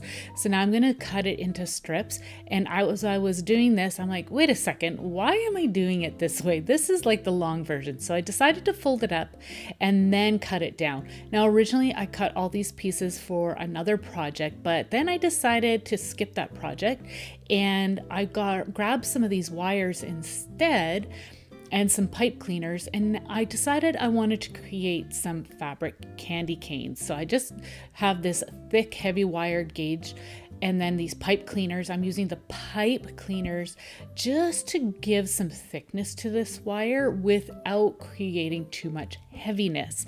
Now you could use those plastic candy cane ornaments as well. I have done that before and it works really, really well, but I was all out of those. So I thought, well, let's try it this way, creating our own candy cane with some stuff that we already have on hand. I did use a little bit of hot glue just to help adhere the chenille or the pipe cleaners to the wire. All right, so now for the fabric, I sandwiched a piece of some cheesecloth between the gingham, 2 strips of gingham. I'm going to twist it. Next, you're going to start on one end and kind of wrap the fabric around the end, and you'll want to glue it into place. Then you want to start to wrap the fabric around the wire or the plastic candy cane ornament that you have on hand. So as I had mentioned, I had gone on a trip to Ohio to visit my aunt with my mom, and we had so much fun, and we went to a craft mall, and I noticed that this primitive country look was very popular in the area, which I thought was awesome because I love that look. It is such a warm and cozy look, especially for the Christmas season.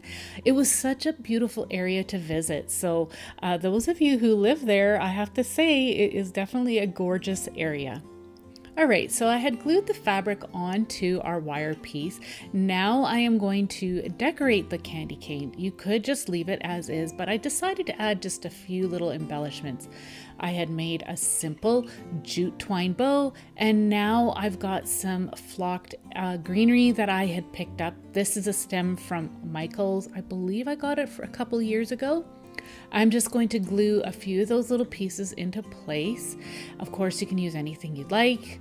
I am now going to add my little jute twine bow, and I'm going to now add some pip berries, which I find is a beautiful added touch to that primitive country Christmas look. And then you can just use this any way you'd like, in a bowl or in your tree.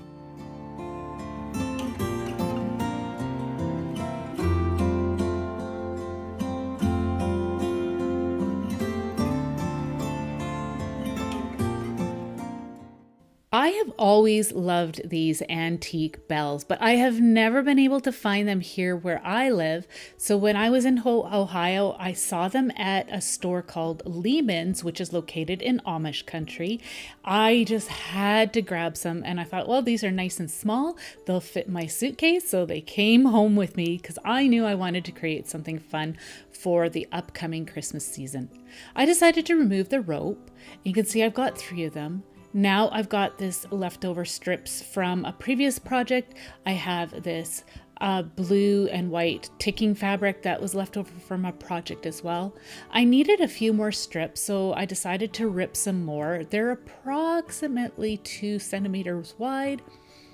I'm just going to, again, just tear these down. I like the frayed edge that creates when you tear your fabric. Here's that ticking fabric. Believe it or not, this is actually from an old pillowcase. I had used the filling for another project, and I loved the way the fabric looked, and I have to say it took the coffee dye really well. If you're at all interested in seeing how to dye your own fabrics, I will have a video for you linked down in the video description below.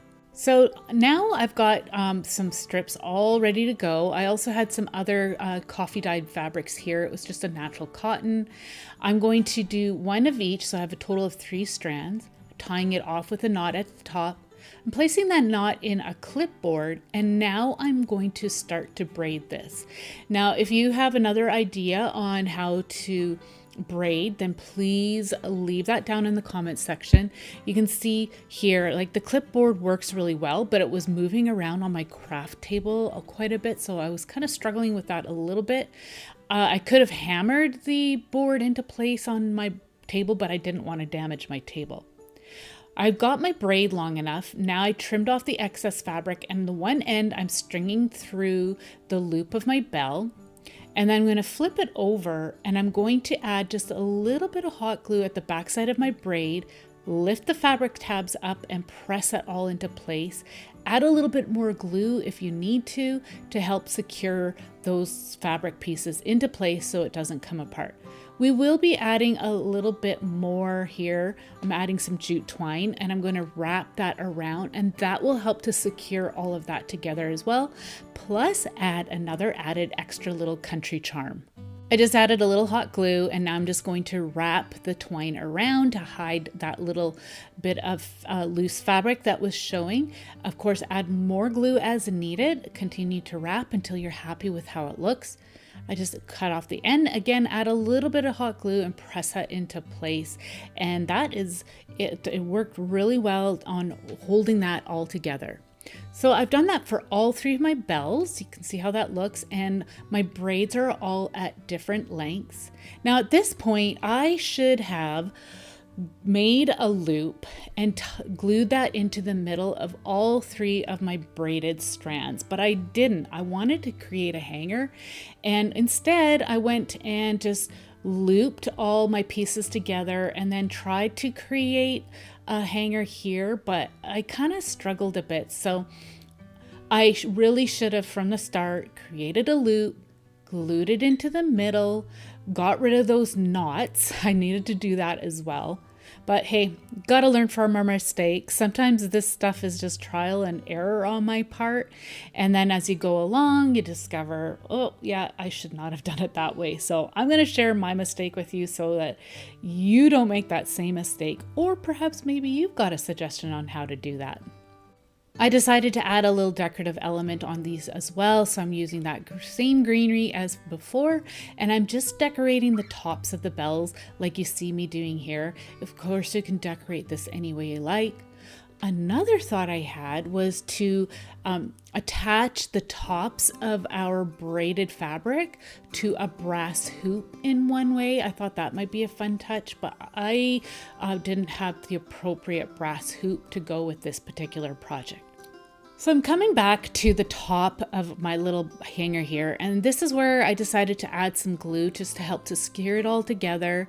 And now I'm going to be cutting off those knots because those knots just were bugging me. It didn't look right. So that's why I say I should have done this a little differently, but hey, it ended up working out just fine in the end.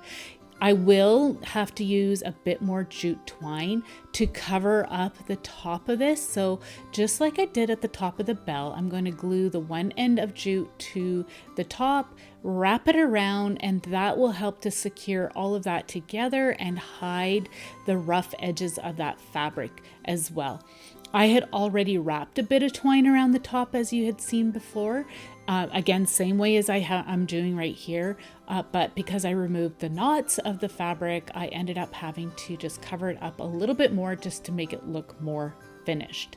So I could have left this as is, but I wanted to add just a little bit more decorative element. So I'm just going to create simple little bows out of my jute twine, and then I will make a total of 3 of those, and I'm going to just place that at the top of the bells. Once you add a little bit of glue to the knot of the bow, it does hold together really nicely. So I'm going to do that again for all 3 of those little bells, create 3 bows, and now I'm adding some pipberry. I got my pipberry actually from Dollar Tree. I'm not sure where else you can pick it up. If you know, please let me know down in the comments section. It'll help others out as well. I really like the red color. You could have definitely gone with some little bells as well or other little berries, but I like this, just this little touch of red. It just helps to make it look so festive. So you can hang this on the wall, on a tree. I just love how these little guys turned out.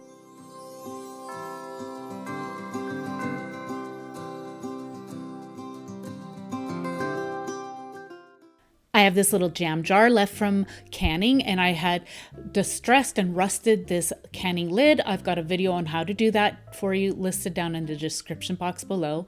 I had coffee dyed this scrap piece of some eyelet lace. I really love eyelet lace. It's so pretty.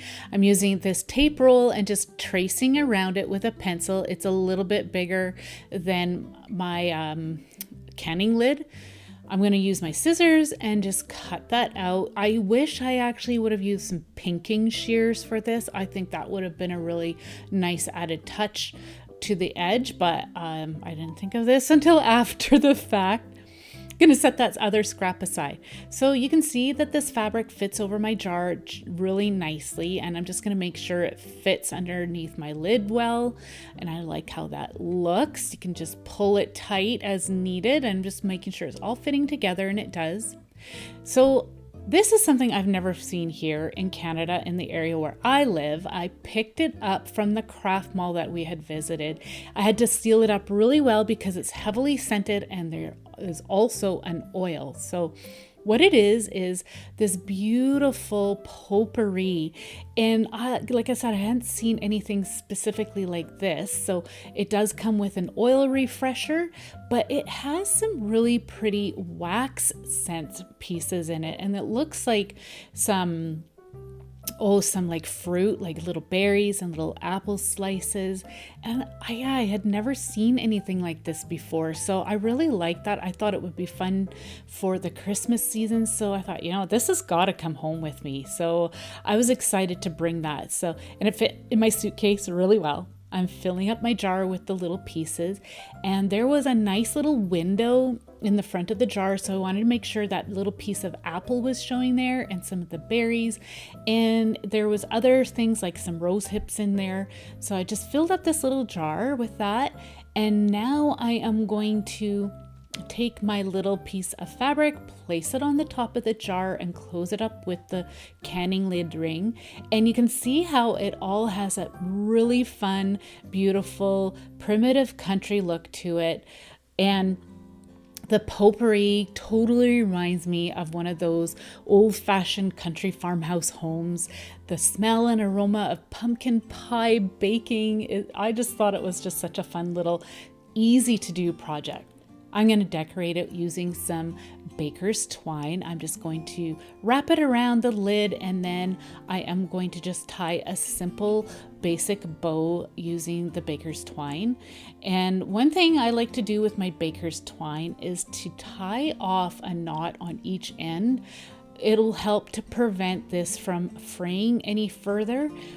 So I just basic little knot on the end, and then you can cut off any of the excess as needed. Now I'm going to add some greenery again, this flock greenery that I had. I've got a big bundle of it. It was pretty inexpensive. I picked it up on clearance. One thing I like to do is to pick up some different greenery throughout the year that I can use any time of the year. It doesn't have to be specifically Christmas or spring. So you can see how that's looking so far. I'm going to add a little bit more, and I'm also going to be adding some pipberries and some really, really cute little bells that I had aged using my rust technique. You can see how rusted those are. These had been done several years ago, so they aged beautifully. One thing I will say, if you don't want them to continue aging, then you'll definitely have to spray them with a matte sealer. So I'll just glue the bells and the berries into place, and then you can put it on display anywhere in your home for the Christmas season. I will just let you know that I do have a project planned on how to use that scented oil that I had purchased to go with this potpourri as well. So definitely stay tuned for that upcoming video as well. Hey, I'm curious, what type of primitive projects have you made for your holiday season? Let me know down below.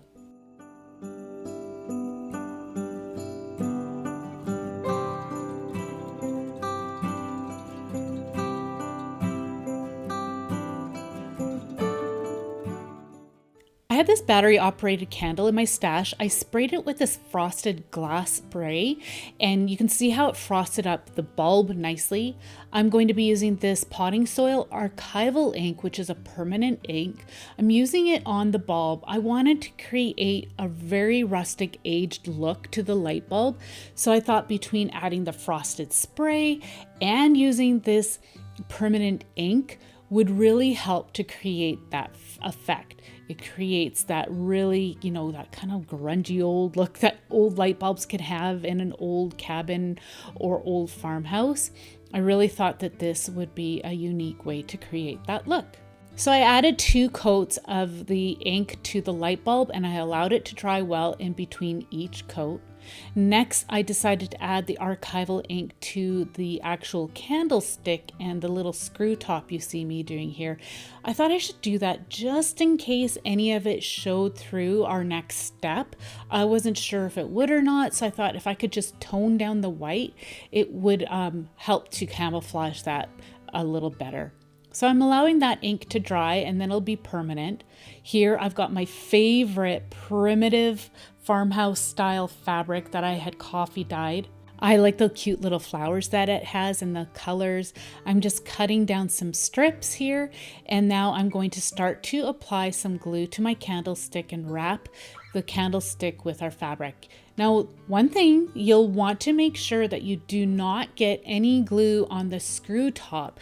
You need to be able to remove that screw top so you can add your batteries as well as remove the light bulb and replace it as needed. So again, I'm just using a little bit of hot glue and adding the fabric, and then you'll want to start to wrap it around. You can see that the frayed edges of the fabric really add to this piece. Now, because I am using a scrap piece material, I'm having to do this in sections, but maybe you're using a full piece of fabric and you won't have to do this in sections as I have done.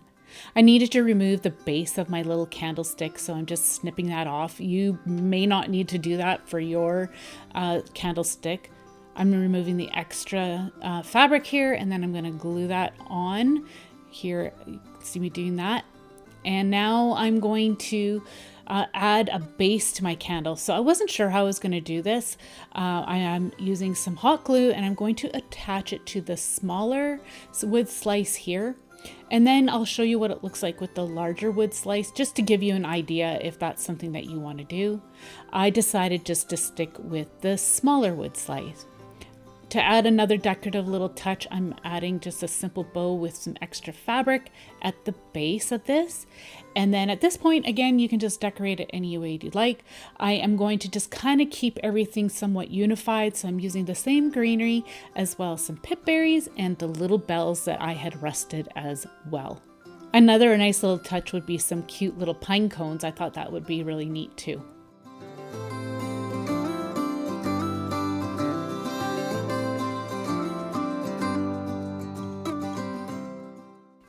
So once you have all your little embellishments put into place, don't forget the battery. So I'm going to show you how to access that. Just removing the light bulb, and then at the top, I'm just rolling the fabric down, and then I can just unscrew that top little bit there, and then you can put your batteries into place. Mine does take AA batteries. I ended up putting them in wrong, so I had to go back in and flip them around and put them in properly. But you can see here, you just need to put your light bulb back into place, and then that's it. You're ready to put this on display.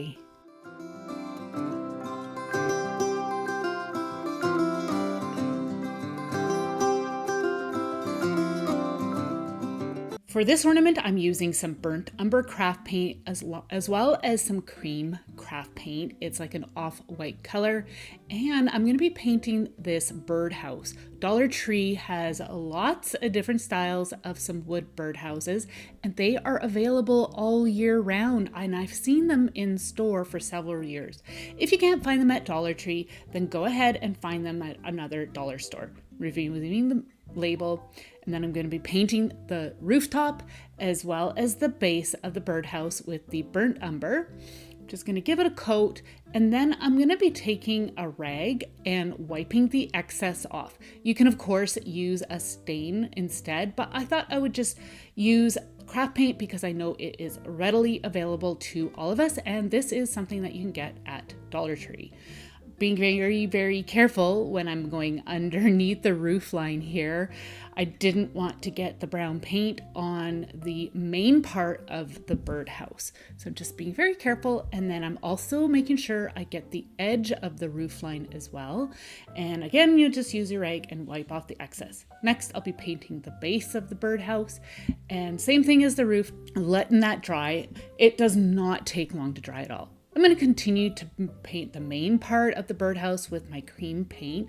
You can see that the color difference is just slight, but it is creating a really nice, pretty color of off-white. I need to add an eye hook to the top for my hanger. So I'm just going to measure where the middle is, and I'm just going to mark it with the eye screw here, or eye hook. And I was going to start to put it in, but it wasn't going in very easily. So I'm using my awl, and I'm being very careful to use my fingers to guide it in. And then that will create a better guide hole for me to screw the eye hook into. You can see the little indent there. So I'm just going to go ahead and do that. And I actually find that it's easier to get the eye hooks in, especially when they're this small, using some needle nose pliers. And what I do is just push down as I'm twisting the eye hook in place. So now it's time to decorate. I am going to be using this red jute twine that I got. I have seen it at Dollar Tree in the past, but I have seen it at lots of other craft stores as well. So I'm just going to add a piece to the eye hook at the top, and then I'm going to create also a simple bow. I'm going to wrap it around the eye hook, and then I'm going to tie it off. That'll help to camouflage that eye hook. I typically like to use the golden color eye hooks, but I didn't find any in my hardware store, so I've got the silver. I'm also going to add this cute little Cardinal. It is a figurine that I picked up a couple years ago from Dollar Tree. I'm not sure if they still have them or not, but you can use any little bird that you can find. I'm going to just use my hot glue to attach it. And then I've got this greenery that I got from, again, my local dollar store, but you can use any greenery that you have. I know Dollar Tree has a lot of pretty greenery. This is just something I already had in my stash, so I decided to just cut some little snippets. I think somebody mentioned that Hobby Lobby had these evergreen pipe cleaners as well, so you can check out that store as well. Dollar Tree has also had pretty pip berries in stock several years, and they come in lots of different colors. They carry them in the fall and the winter. I've got these red ones here. I'm just going to clip off a few little pieces and then glue them into place. They're really nice to use because they are so small and they just add a nice pop of color.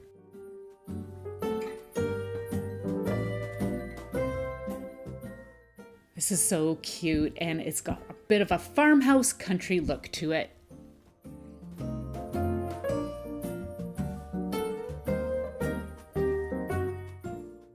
When I was in Dollar Tree, I found this cute cutting board magnet. Isn't it adorable? It is a fridge magnet, and I'm gonna remove the magnet off the back just by using just a thin tool here to pop it off.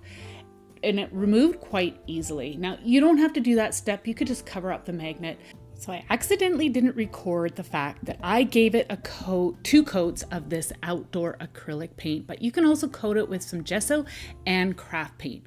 Next, once those were both dry, I'm adding some DecoArt triple thick glaze. I wanted to try and match up the backside as close as possible to the front. You'll need to use a soft bristle brush for each step that you do this, just to try and create as smooth as a texture on the backside as possible. You could also spray paint this, which I think I will try next time, because you could see some of the texture coming through, but I just made do. So you can see that there is some crackling, and I think that was just a result of the glaze reacting to the paint, but I thought, you know what, that's okay. It kind of ties in with a farmhouse look. I'm using this baker's twine as my hanger. I'm using some Gorilla hot glue sticks here. I'm gonna press that one end into the glue and then the other end into the glue, just like you see me doing right here, and it's hanging nicely. To help make that more secure, I'm adding some more hot glue, and then I'm going to be wrapping some of this red ribbon that I had in my stash around the neck of the cutting board, and then trim that off and add a bit more glue, and that will help to secure those strings in place. It also gives a nice festive touch. I'm gonna just add just a little bit more hot glue just here at the back side to help hold the string in place, just so it hangs a little bit better. I just found that it wasn't quite hanging straight. So now I'm just gonna make a simple loopy bow here, just really basic, nothing fancy. And I'm gonna just trim off the ends, and then I'm gonna add that using some hot glue, just again for a nice festive touch. You could add some greenery and some pine cones and berries, whatever you'd like, but I like the simplicity of this bow.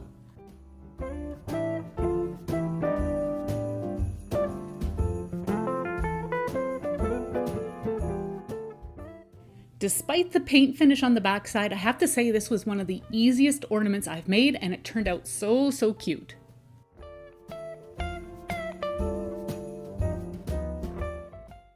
Dollar Tree always has some really neat thick woods pieces in different shapes. I picked up this heart, removing all the tags and the stickers here on the backside, and I have to say there was so much residue left behind. I was kind of disappointed in that. I feel like they need to improve on that for these pieces. I decided to try and sand it off, and what ended up happening was that the dust from me sanding collected in the adhesive, and it just helped me to ball it up a little bit better and then pull it off. So it ended up working out just fine. I just continued to work at the surface and then just kind of ball up all that adhesive and removed it using my fingers. If you have another suggestion on how to remove the adhesive, please feel free and leave a comment in the comment section to help us all out. I'm going to sand off all the rough edges, and I should have sanded off the top a little bit more as well, just to help remove all that wood grain texture. I'm going to use a combination of cashmere tan and burnt umber. I wanted to create a gingerbread look, so I'm trying to create a gingerbread color. I don't know how accurate I got. I went looking online and I discovered that there are so many different shades of gingerbread. So just go with whatever you want. I was just mixing the two colors together and added some paint samples on the back side of this until I was happy with it. I think it was about half and half mixture. And I had to give my wood piece 2 coats of this craft paint. And I also made sure to allow it to dry in between each coat.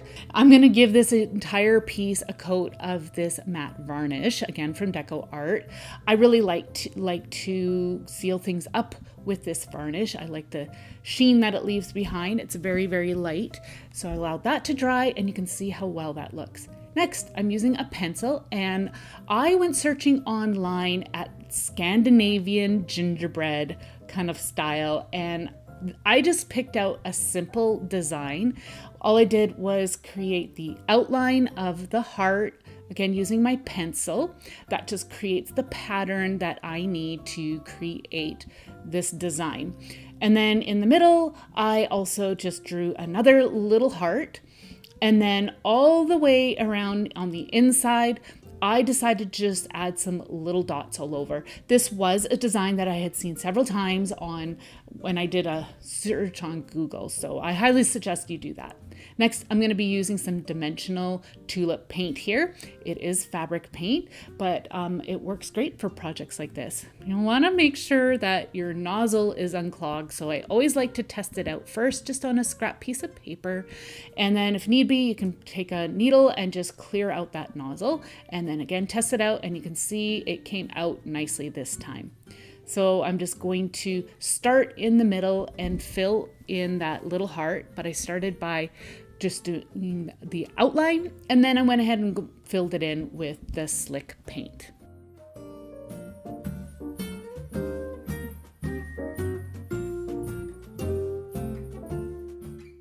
Now I'm going around and adding some little touches over top of the dots.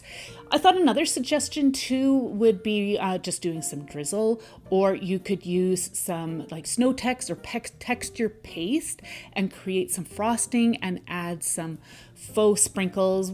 Decorate this any way you'd like, have fun with it. I think this is so cute. I did allow it to dry overnight.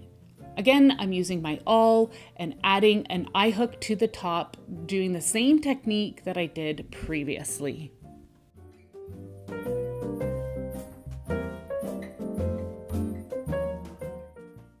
So I wanted to keep a really natural touch. I am going to just use some jute twine and create my hanger. And then just to, again, hide the eye hook because it is silver, I am adding just a simple bow using the jute twine as well.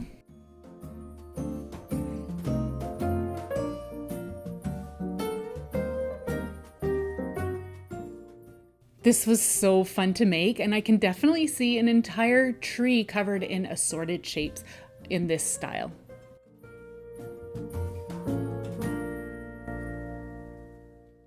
I found this really cute clipboard. It was in the picture frame aisle, and you could see that it had a little stand on the back as well, so you can just put it on your shelf with a little picture. I'm like, ooh, this would make a really cool ornament. So I'm just removing the bow and the paper. I am going to be reusing that bow, but I wanted to just clean this up because there was a lot of glue here and I didn't like the way it looked. So I just pulled that off, and then I also popped off that little stand. It popped off easy, but the hinge wasn't coming off easy. So just using my needle nose pliers and just prying that off. It did cause a bit of damage in the back, but we're going to fix that up. So you can see I'm just going to now take my tools and just clean it up a little bit. And then I'm going to take some sandpaper and I am distressing the front of this. I wanted to create, again, that kind of rustic farmhouse look, but I also think it just makes it a little bit more high end. I'm going to sand down the back where the hinge was as well, because I wanted to fill that in. You can fill it in with some wood filler as well. But before I get there, I'm just distressing the front just a little bit more. I just thought it needed a little bit more of distressing scratches on that faux wood paneling. And to remove the dust, I just used a rag. So now to fill in those holes, I do recommend using wood filler or like some wall putty, but I didn't have any on hand. So I'm just going to use my gesso because it is thicker. And I ended up having to apply one coat, let it dry, and then I'm going to sand it down. I had sanded it down quite well. And then I actually did need to go back in again a second time after I removed the dust and fill it in just a little bit more. And it didn't take too long to dry because I think this is like particle board, and the particle board was actually quite absorbent. So it did not take too long to dry. So I'm just going to sand that down again. Cleaned it up, and now I'm going to give the entire backside a coat of gesso. Now, if you want, you could just cover the backside with some paper. A decorative paper would be really pretty, but I wanted to try and match the backside to the front. So I decided to go ahead and give this an entire coat on the backside with the gesso. That just helps to seal the particle board. And I allowed that to dry. So while that was drying, I found this cute card that I had in my stash, and I liked that little house image. So I'm gonna cut it out. At first I cut it out with a little bit of a border, but I end up getting rid of that border, which I will show you here in a moment.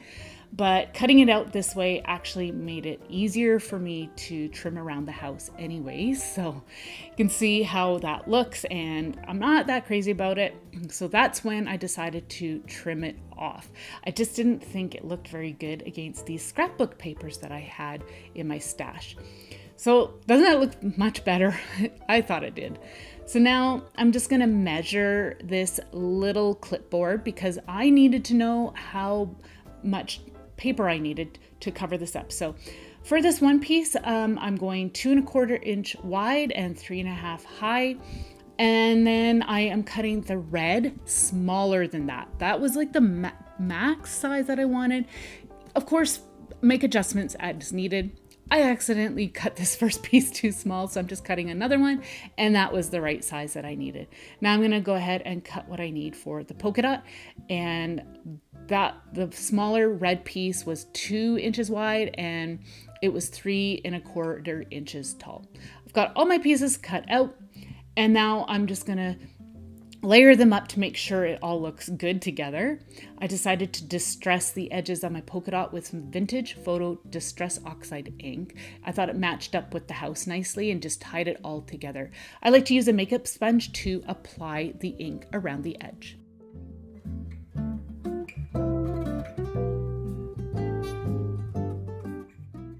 You can see how pretty that looks. And now again, I'm just gonna layer everything together. It looks very nice. And now I can glue those pieces together. And I'm just going to use a glue stick. Feel free to use any glue that you'd like. And then one thing I like to do is once I glue everything together, I will put it underneath something heavy that's flat, such as a book or a board or something, and let that dry. I'm also using my bone folder to smooth it all out. You want to make sure that you don't use too much glue so it oozes out. When I added the house, you can see I put it more towards the bottom because it's going to be going back onto our little clipboard. The gesso is all nice and dry, so I'm going to apply 2 coats of some black craft paint and allow each layer to dry.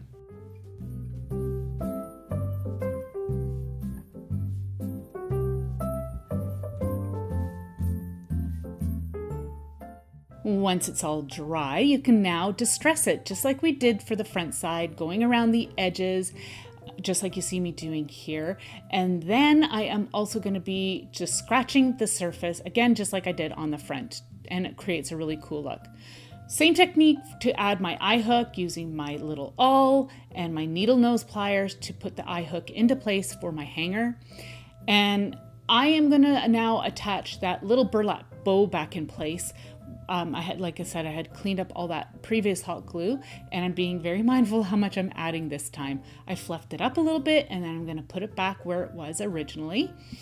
And then I'm going to use some jute twine, and I'm going to wrap it around the hanger because you could really see it, and that silver color just, I don't know, it just didn't look right. So I'm just adding just a touch of some jute twine around it, and then adding just little dabs of hot glue to help hold the knot in place.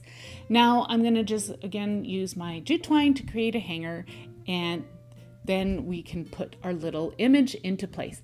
If you don't want to create an image like this, you can definitely personalize it by adding a actual picture to this or anything that you would like. But I think it turned out so cute. I love this primitive country farmhouse look.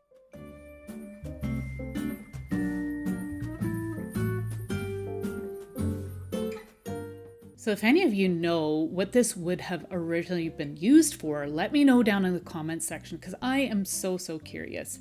I removed the label. It was like about $2, and I'm going to be using these bottle brush trees along with a branch. I foraged this branch just from a nature walk.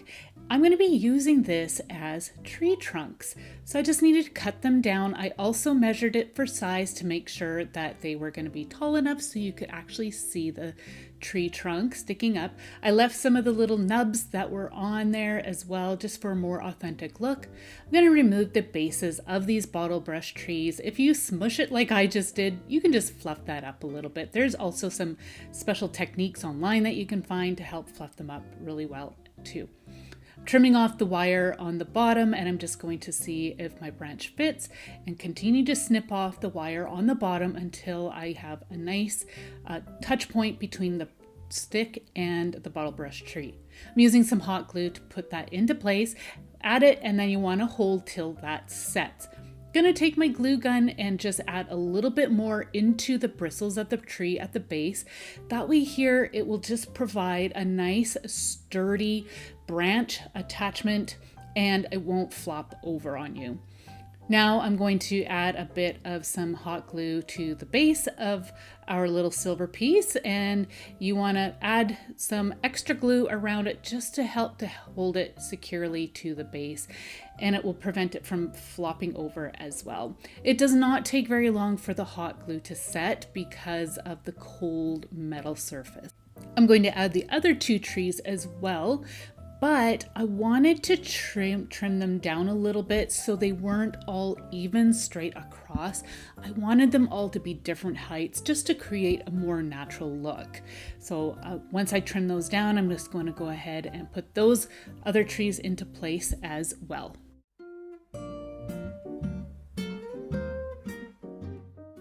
So you can see how they're all looking at this point. They look really cute, all tucked away in this silver container, and I'm really happy with how it is so far, but we need to fill in that base. So I'm going to be using some preserved reindeer moss. I got this preserved reindeer moss from Dollar Tree. It's actually really nice for a project like this because it's not a big clump. So I was just shoving that in there, and then I'm going in and adding some faux snow. This faux snow is left over from a previous project. When I don't glue it down, then I try to save all my little bits so I can reuse it from project to project. Just sprinkle a little bit on top of the moss, and then that is it. This looked so good, and it was such an easy project, and it'll look great. You could add pine cones and some berries as well, but I like how simple this turned out.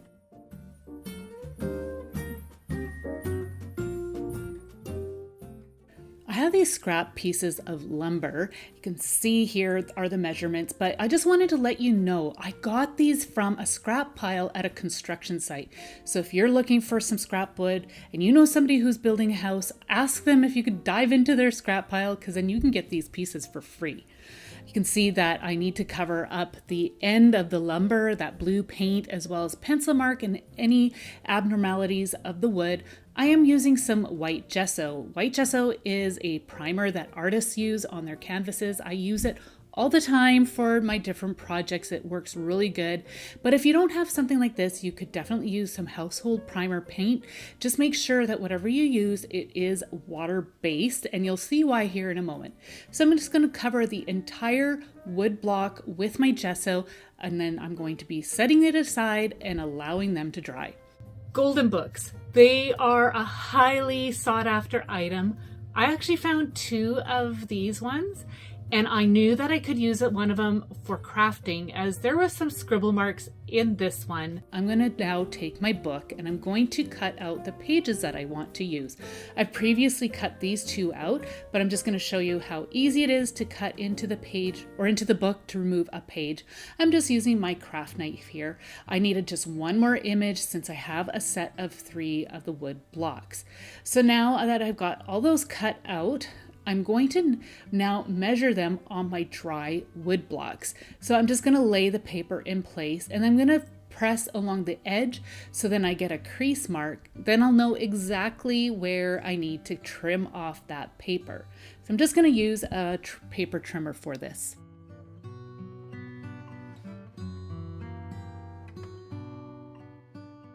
Once it's all trimmed down, you can check to make sure that it fits, and it fits perfectly. So I did that to all 3. And now I realize that the images on the back side of these book pages are dark, and I did notice that they showed through a little bit, but it wasn't actually that bad. So I just went ahead with the project as is.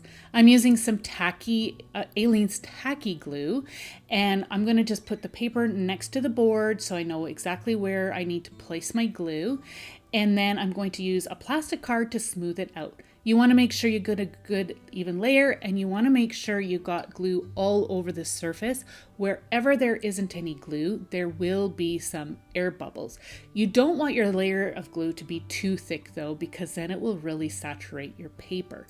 I really like Aleene's glue for projects like this. I placed the paper down into place. I smoothed it out with my bone folder. And then with the little excess glue on my card, I just added a little bit more wherever the paper was lifting. I even just slid that extra glue underneath the paper to make sure it just got on the paper and not on the board. So then I find that if you do that, then the paints just don't adhere properly, because I'm going to be adding more paint to this.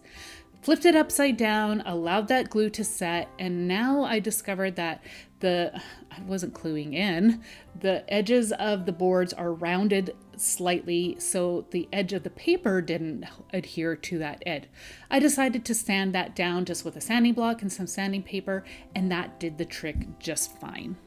So I did that to all 3 of our blocks. Now I'm going to use this off-white paint, and believe it or not, it's almost the exact same color as the gesso. I think because the gesso has got maybe the yellow wood underneath, it gave a bit of a warm hue to it.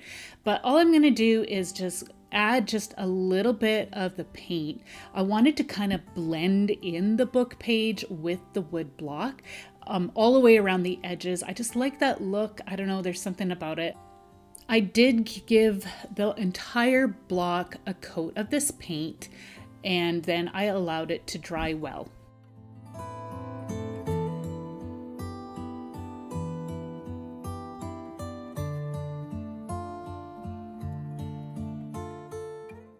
Once the paint has dried, you can give the entire piece a coat of some clear matte spray to protect the surface. And now you can just decide if you want to decorate this with some different elements. Here, I'm just going to show you what it looks like with a touch of some Christmassy greens. And then I'm also going to just lay them on the top, or however, you could add some beautiful berries as well. That would be a beautiful touch. But I decided I wanted to keep mine really simple. I'm just going to use some jute twine. So just to make it easier on myself, I'm stacking them up and then I'm going to wrap the twine around. And you can see I'm just offsetting the twine as I wrap it. And then I'm going to just do a very simple bow, nothing fancy. Of course, you can get as fancy as you'd like here. You could even add a few pine cones. That might be a pretty touch. But what I did is just did my bow, and then I offset one of the blocks, one of the bows on the blocks to the right and the other one to the left. And the middle one was in the center of the wood block. On the bottom string, I just did a simple knot. So I decided to add one more little touch. I had this beautiful laser cut star and I painted it with some champagne gold craft paint. This is put out by Decor. It's a really pretty gold color. I just applied that with some hot glue to the center block and then it's ready for display. I love this so much. I can't wait to put it on display for the Christmas season.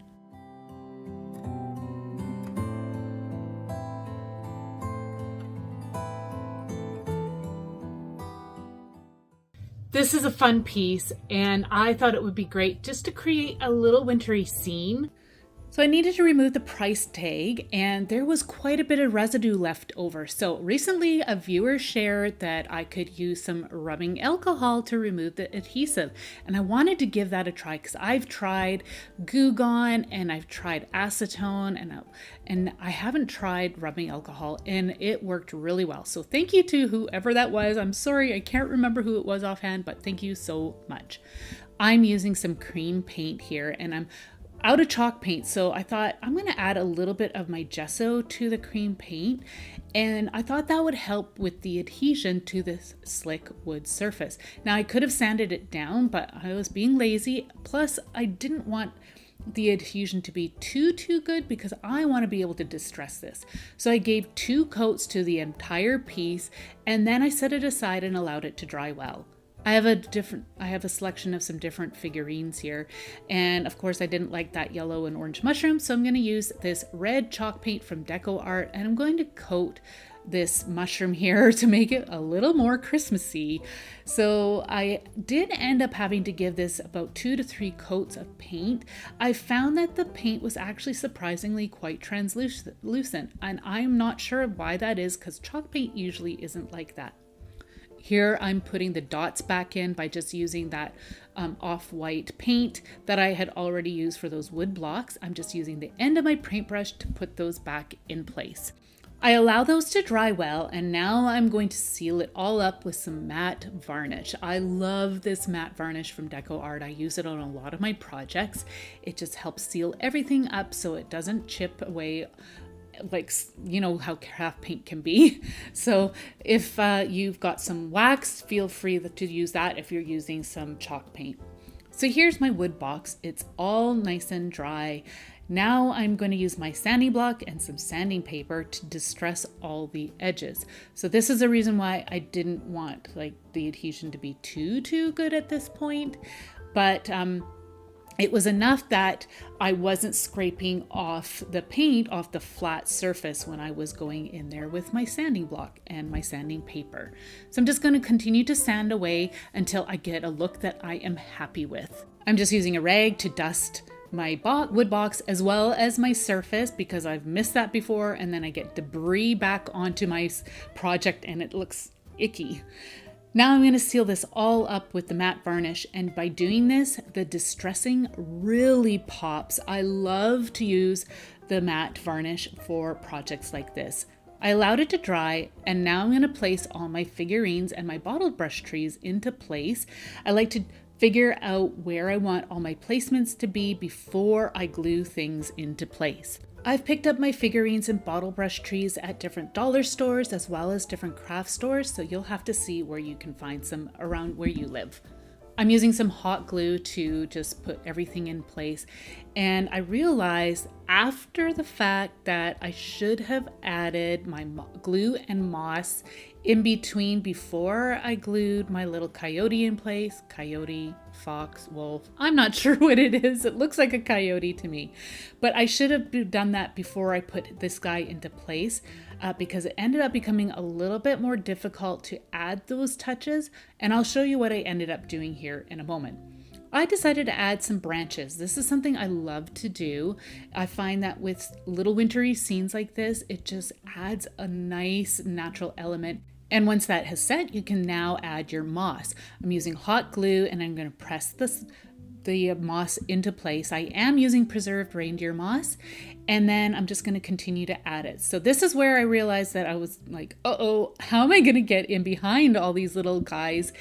And what I did is just stuck my glue gun in the center and allowed the glue to just drop down onto the surface. And then I went in and pressed the moss into place using my knife. It had a nice pointy tip. I wanted to add some faux snow, and I am wanting it to stay in place. So I'm just adding some touches of some hot glue, and I'm going to just press that into place. Just adding some little touches here and there. You could add some pine cones and berries as well for this one. But I love how this turned out. I think it's such a fun and whimsical piece.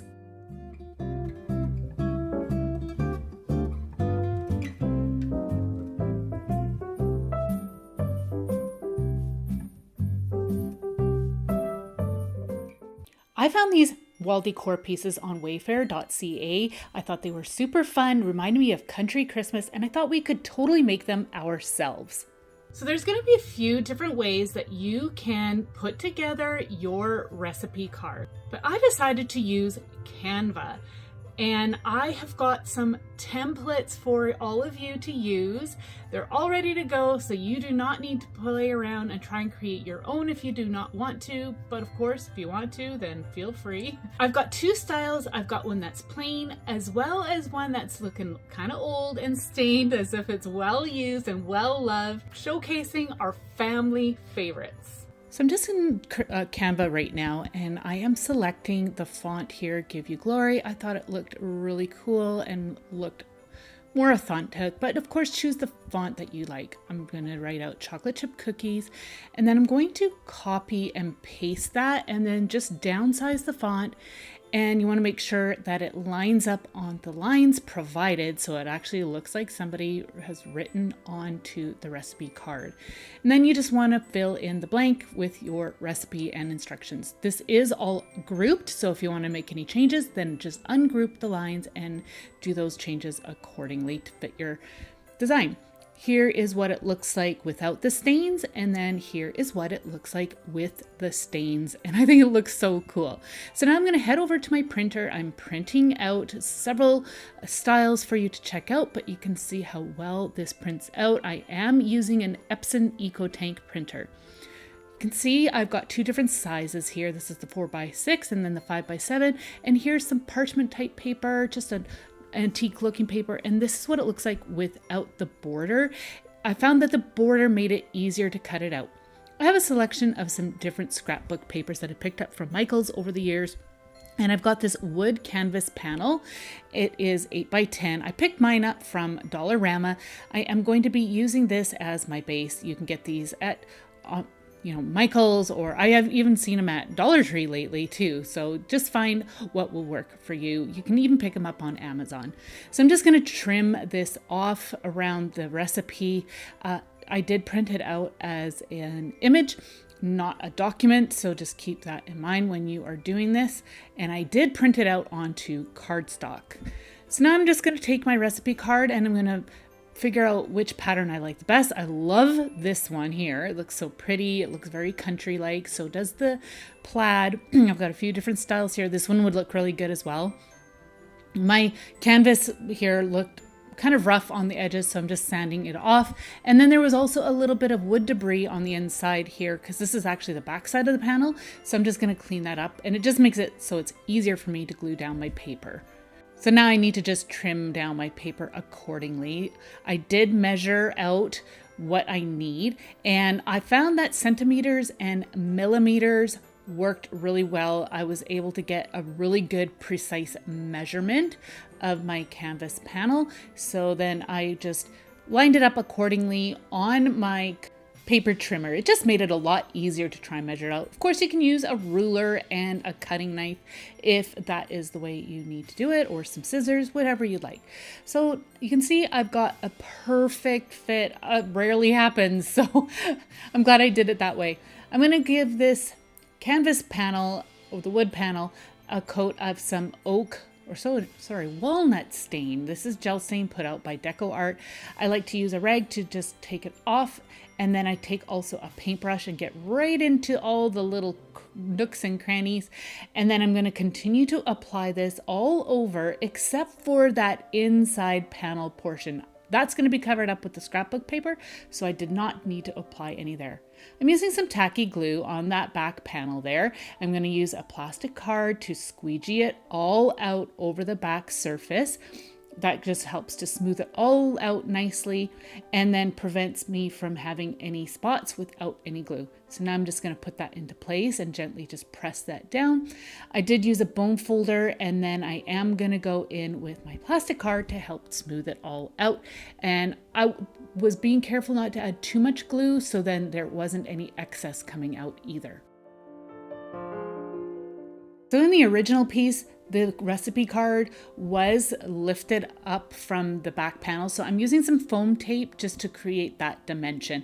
I'm just covering the entire back side of the foam tape. If you don't have foam tape, you could use just some regular foam paper, not foam paper. You know that fun foam that you can use for kids craft? You could use that and just glue it to the back side of this as well.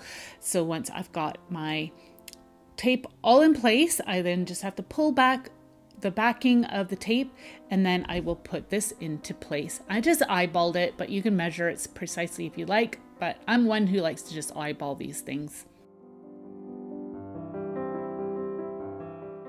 I could see creating a whole bunch of these for some family gifts. I think these turned out amazing and they were so fun to create. I can't wait to make some more.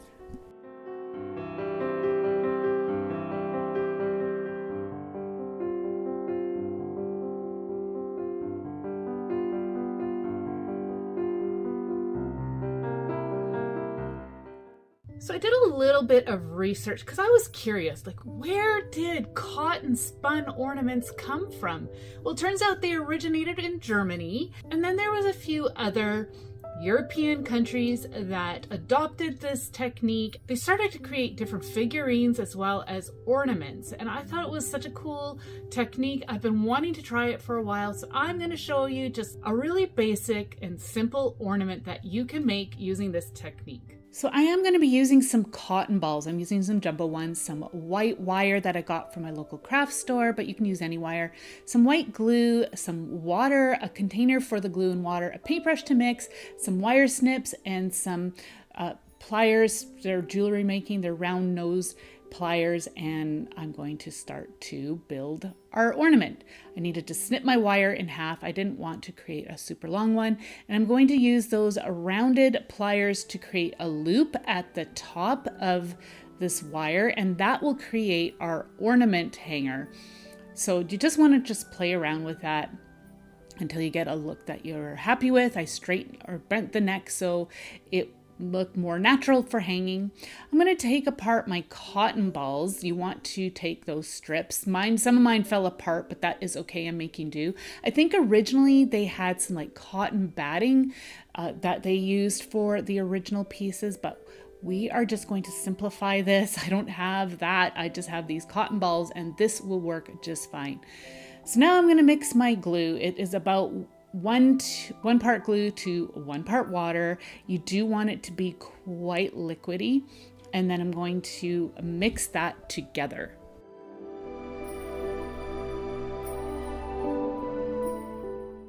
So you can take your wire and you want to lay out a strip of your cotton, And then you want to take your paintbrush and apply it to the glue to the strip of your cotton. I've seen people use a spoon to drizzle it on, but I felt like I had more control if I used a paintbrush. So now all you have to do is take your cotton and start to wrap the wire. This is a messy craft, so you definitely want to make sure you protect your surface when you're doing this. And then all you do is just continue to apply the glue and then wrap the cotton around, and you want to slowly taper it down to the end of your wire. So I think the originals, they were actually quite compact, the cotton, but this is really, really loose. So I'm just making sure that I'm applying enough glue to help to hold it together in the long run. And I did allow these to dry overnight really well in the end. So I'm just going to continue to work on this until I get a look that I am happy with.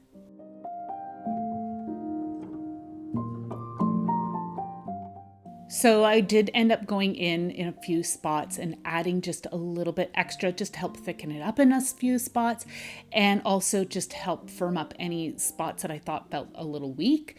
And then I went over it with some more glue just to help smooth this all out.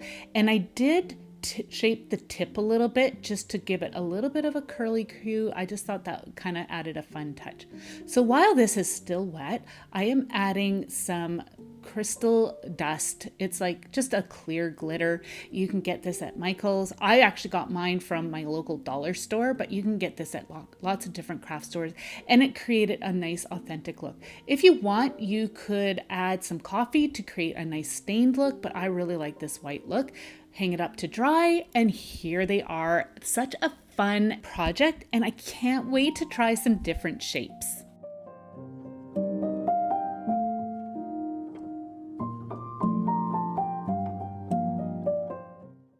I think creating paper houses is really fun, and you can just create a little village or whatever. You can create ornaments out of these. I'm going to show you just a really cute, simple idea that you can create using a template that I found in Cricut Design Space. Of course, you can find basic templates online for free. You just have to do a search, make sure you're allowed to use them, and then you can just do this by hand. You don't need to use a Cricut machine. I'm going to be sharing a hack that I discovered using your Cricut Joy or Cricut Joy Extra.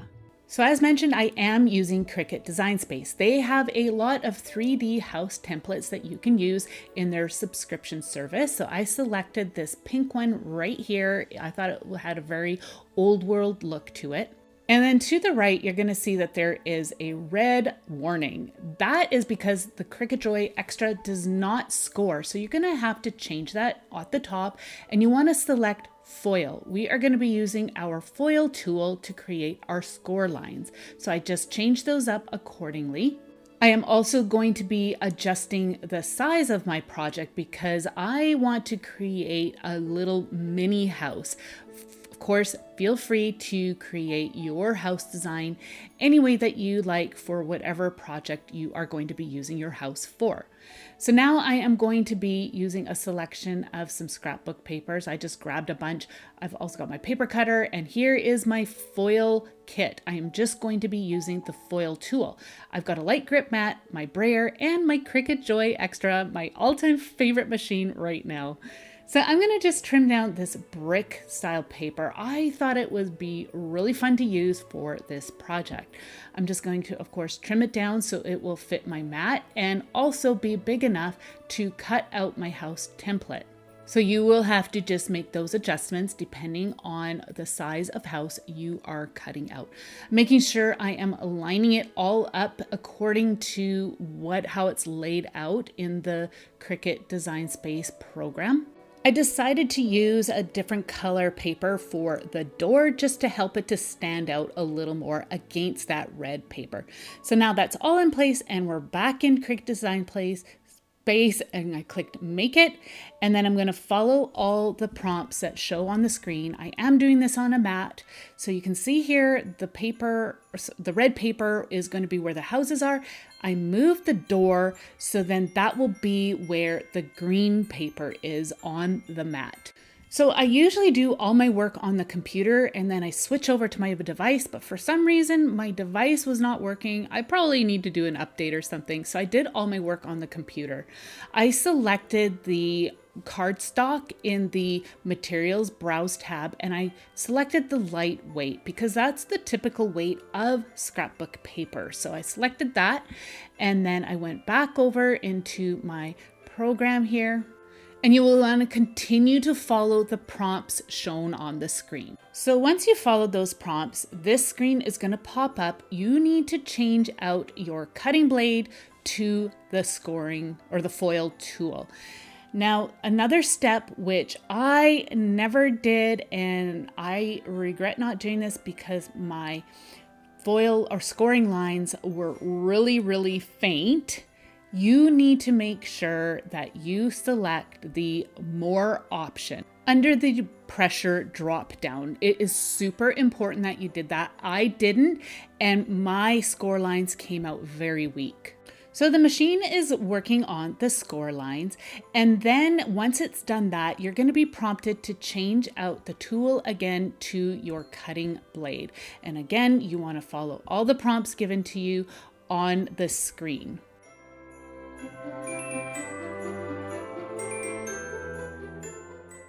Once the blade is in place, you can then select go and it will start to cut.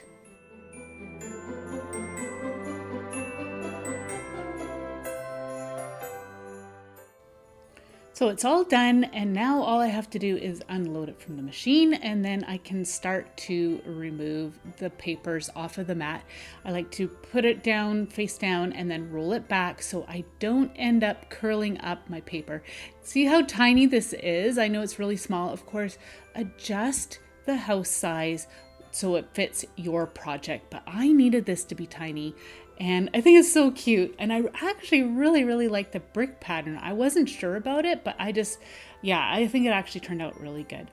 So now I'm going to start to fold along those score lines. As I mentioned, they didn't come out very strong or very dark, I guess you could say, or the lines weren't very pronounced. So I did make sure I just creased it really well with my fingers.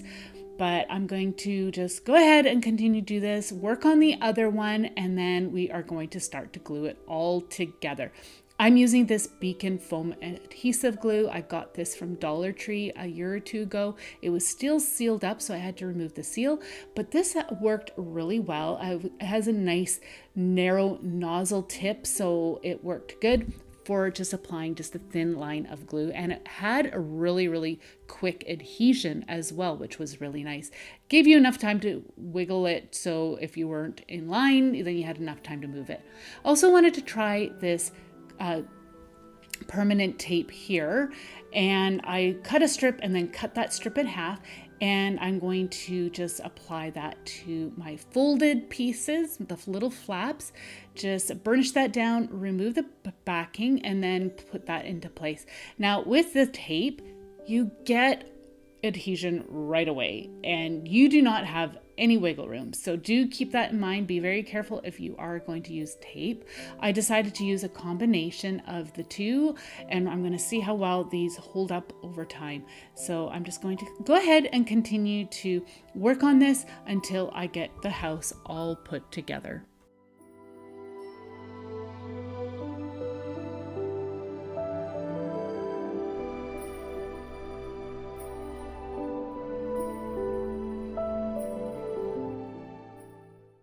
So now I'm going to adhere the little door.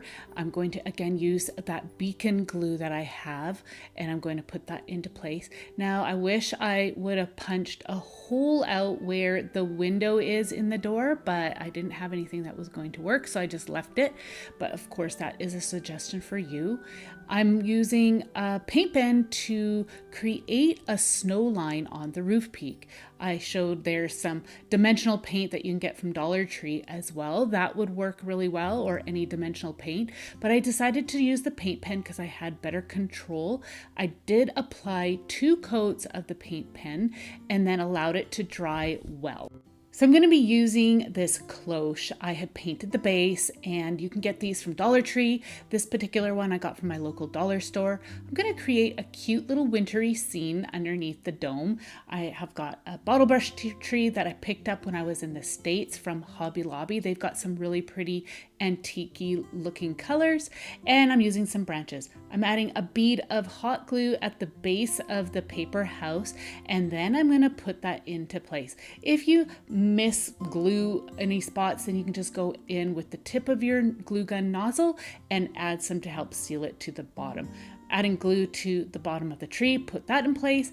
And now I'm just going to figure out the placement for my little branches. This is something I love to add, is a touch of a natural element to some of my projects. I just find that it helps to complete the look really nicely, especially something like this where you've got a pretty little winter scene. So once you've got the branches and whatnot in place, I'm now going to take some hot glue and add some to the base, and then press some faux snow into that hot glue. So I just put that into place, tap it upside down to remove any of the excess. You can take a knife to scrape out the groove that you have for your cloche dome. That'll clean that out nicely. And then you can just continue to add some. I will even sometimes add some of the hot glue, press the snow into place, and then use my knife to press it into the tight spots in around the tree base and the house as well. And that just creates a really pretty wintry scene. Put the cloche dome in place, and then you've got this beautiful little wintry scene for the Christmas season. It has such a nice, fun country look to it.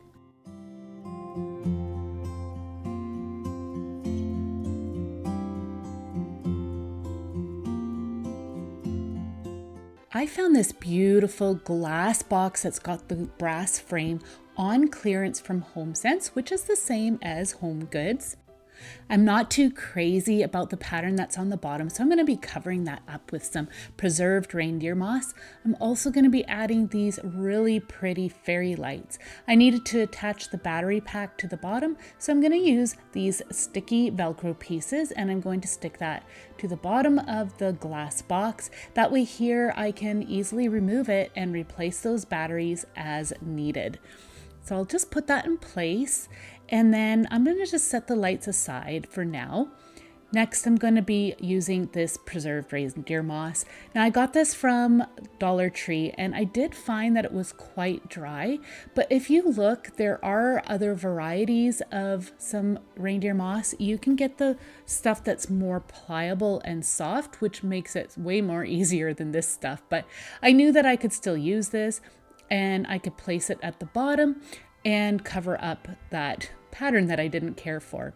The wire kept getting in the way, so I'm just going to tape it down, but I'm going to make sure that there's enough slack in the wire for me to be able to remove the battery pack as needed.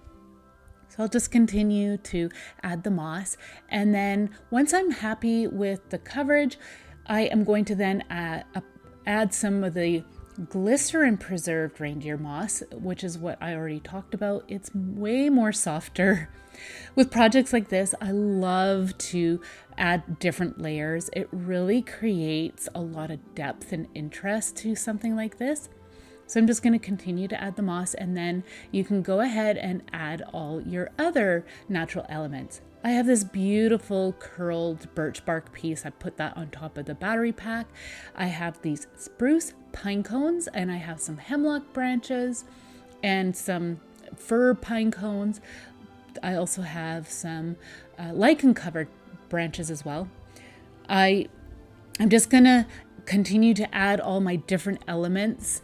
Go for a walk and see what you can find in around your neighborhood or even in your yard. That would be great. You can go and look around at trails and see what you can find on the ground. I'm going to have a video linked where I went out and foraged recently and found lots of fun little treasures out in the forest. I'm just going to turn the lights on here now, and I'm going to start to weave those in. So you're going to want to just lift things up and tuck the little wires underneath to hide that wire as best as you can, but you don't want to cover up the lights because you want that magical light to be shining. So I'm just going to go ahead and continue to work on that until I'm happy with how they're placed. But you know what? Even if you're not happy, you can always just move them around because these are on a wire. I'm not going to add all the lights at this point because I needed to add some more elements, but you can see the depth that we're creating by adding all these different layers. So I'm going to add some faux greenery to this. You can use some fresh greenery. Just keep in mind that the fresh greenery will dry out. Another thing you could use too, if you don't have any preserved rainbow deer moss, you could definitely use some fresh if you can get your hands on that. So I'm just snipping the pieces of the faux greenery down to a more manageable size to tuck those little bits in here and there. You could add some little flowers as well, or I thought a little bird's nest tucked in here would be really pretty, as well as some like little woodland creatures. Anything that you'd like, just really think and use your imagination to create a really pretty, whimsical piece. I decided to add these beautiful glass Christmas baubles. I'm going to be using the matte gold. I really liked how that looked with this piece. It didn't stand out too much, but yet added that Christmassy look that I wanted to create. I thought you could also add some berries or some little jingle bells. That would be really fun too. Now I'm adding some faux snow. You do not have to add faux snow if you do not like that. I just like the look of it. And as you can see, I actually reuse my faux snow. This bag had a lot of little dirty bits in there, but I was okay with that. So I'm just going to sprinkle it here and there, making sure I get some towards the bottom, as you see right here. Again, creating that depth that we are wanting to achieve.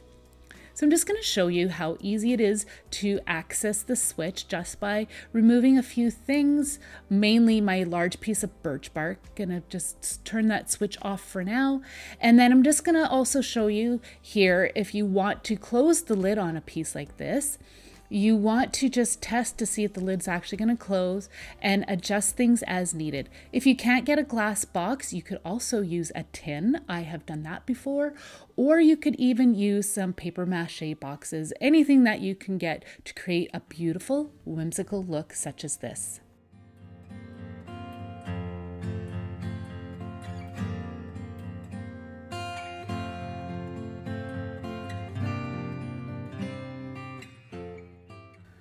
I found these wood slices at my local dollar store, and you can see that they already have the hole drilled and a piece of twine, and so you can turn these into some beautiful ornaments.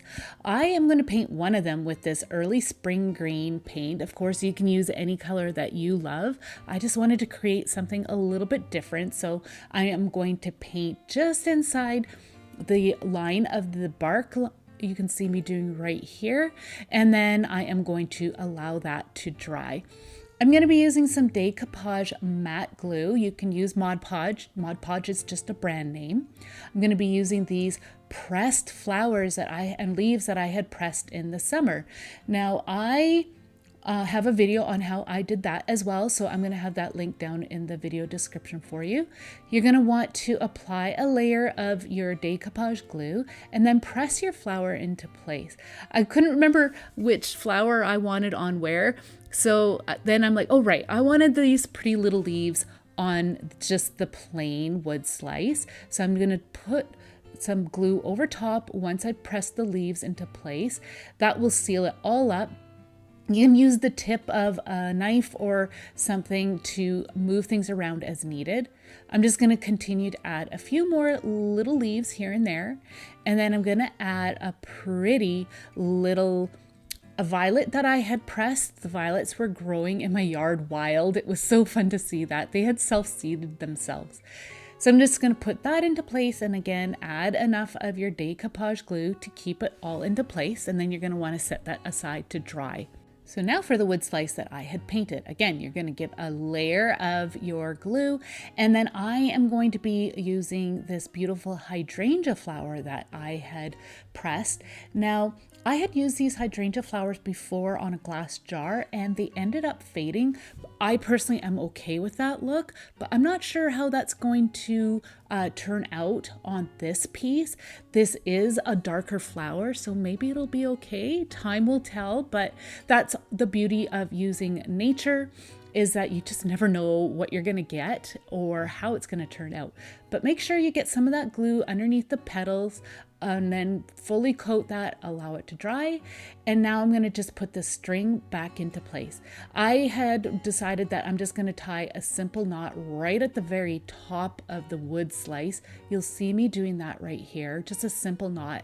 I found that way here, once I have another knot at the top where I tie the two ends together, I just found that it ended up hanging on the Christmas tree a little bit better. So I'll just do that there, and then you're ready to go. This was really a fun little project, and it was awesome that I was able to use stuff that I grew in my own yard.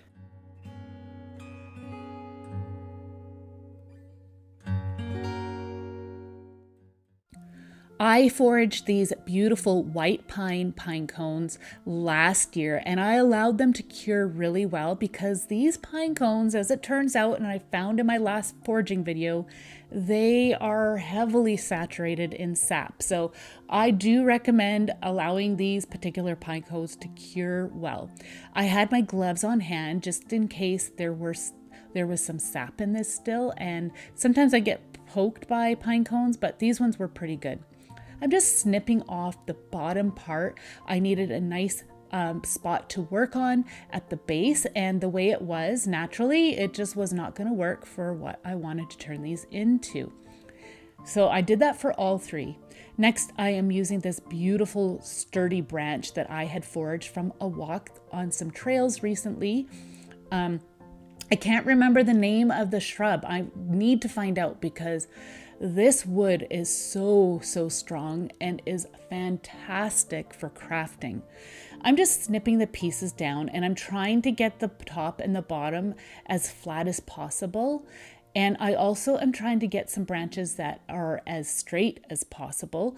If you can't find those, then you could maybe use some dowels as a different option if you can't get some nice branches such as these. So now I'm just going to trim them down. I did find that some of them were a little bit too long. And then I am going to add some glue to the branch, and I'm going to hold it to the base of the pine cone. And you're going to need to hold it while that glue sets. Otherwise, that pine cone is going to fall off. I allowed all of them to set up well. Next, you're going to need 3 different sizes of wood slices. I did get these from my local dollar store, which is called Your Dollar Store with More here in Canada. But I have seen these wood slices online as well as Dollar Tree, and even at Michael's. I'm adding some glue to the bottom of my branch, and I'm pressing that into place. Here, I'm just showing you how you want to make sure that the base is nice and flat. And then I'm going to go ahead and add some glue. You do need to be somewhat generous with the glue so that the branch stays secure. My glue is, as you can see, dried, but I didn't like that you could see it, so I'm going to add a little bit of moss using hot glue again. You could add maybe a touch of some faux snow, maybe some dirt, I don't know.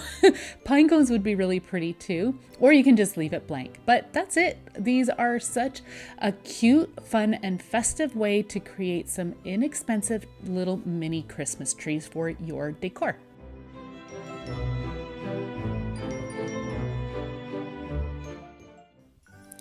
This is a Ponderosa pine cone, and I am going to be taking my decoupage glue and a sponge brush, and I'm going to dab some of that glue on just the tips of the pine cone. And then I am going to be using what's called sugar dust. Sugar dust is a really pretty glitter. It's a finer glitter, and it is from, again, Your Dollar Store with More, but I have seen it in other craft stores. Just check to see where you can find something similar. It is clear in color, and it really does look like sugar. So I'm just going to sprinkle that on. You can see I'm working over a container so I can dump the excess back into the container. I'm just continuing to sprinkle as much on as needed. I'm taking my finger to tap it off, and that is it. You've got a beautiful frosted pine cone for your decor, and I'm going to show you how I'm going to be using mine. I have this gorgeous bread bowl that my mom brought back from Mexico for me. And I use it several times for Christmas time. It makes a beautiful vessel for an arrangement. I'm filling it up with this beautiful green Spanish moss. Again, you could use fresh moss from the forest as well. And I'm going to be layering some branches again that I had foraged, and that was just the lichen covered branch and then my hemlock covered branches, hemlock branches that have got little pine cones on them. If you can't find some stuff like this, you can definitely check out garden centers and flower shops. They tend to have some beautiful branches around Christmas time, and moss as well that you can use, even pine cones. I got these flocked Christmas ornaments from the thrift store. Aren't they beautiful? I think they're just gorgeous for a piece like this. I'm tucking them in here and there for a beautiful Christmassy look. And I had them all previously laid out before, and I couldn't remember what I had decided to do. So it just took a moment to think. I'm like, okay, where did I have these placed? Anyways, I am now adding my frosted pine cones. You can see the difference between the two pine cones there. I'm mixing up the frosted and the unsugared and sugared pine cones, just tucking them in here and there. With pieces like this, I like to add my large elements first, and then if you want to add some smaller bits, you can go right ahead.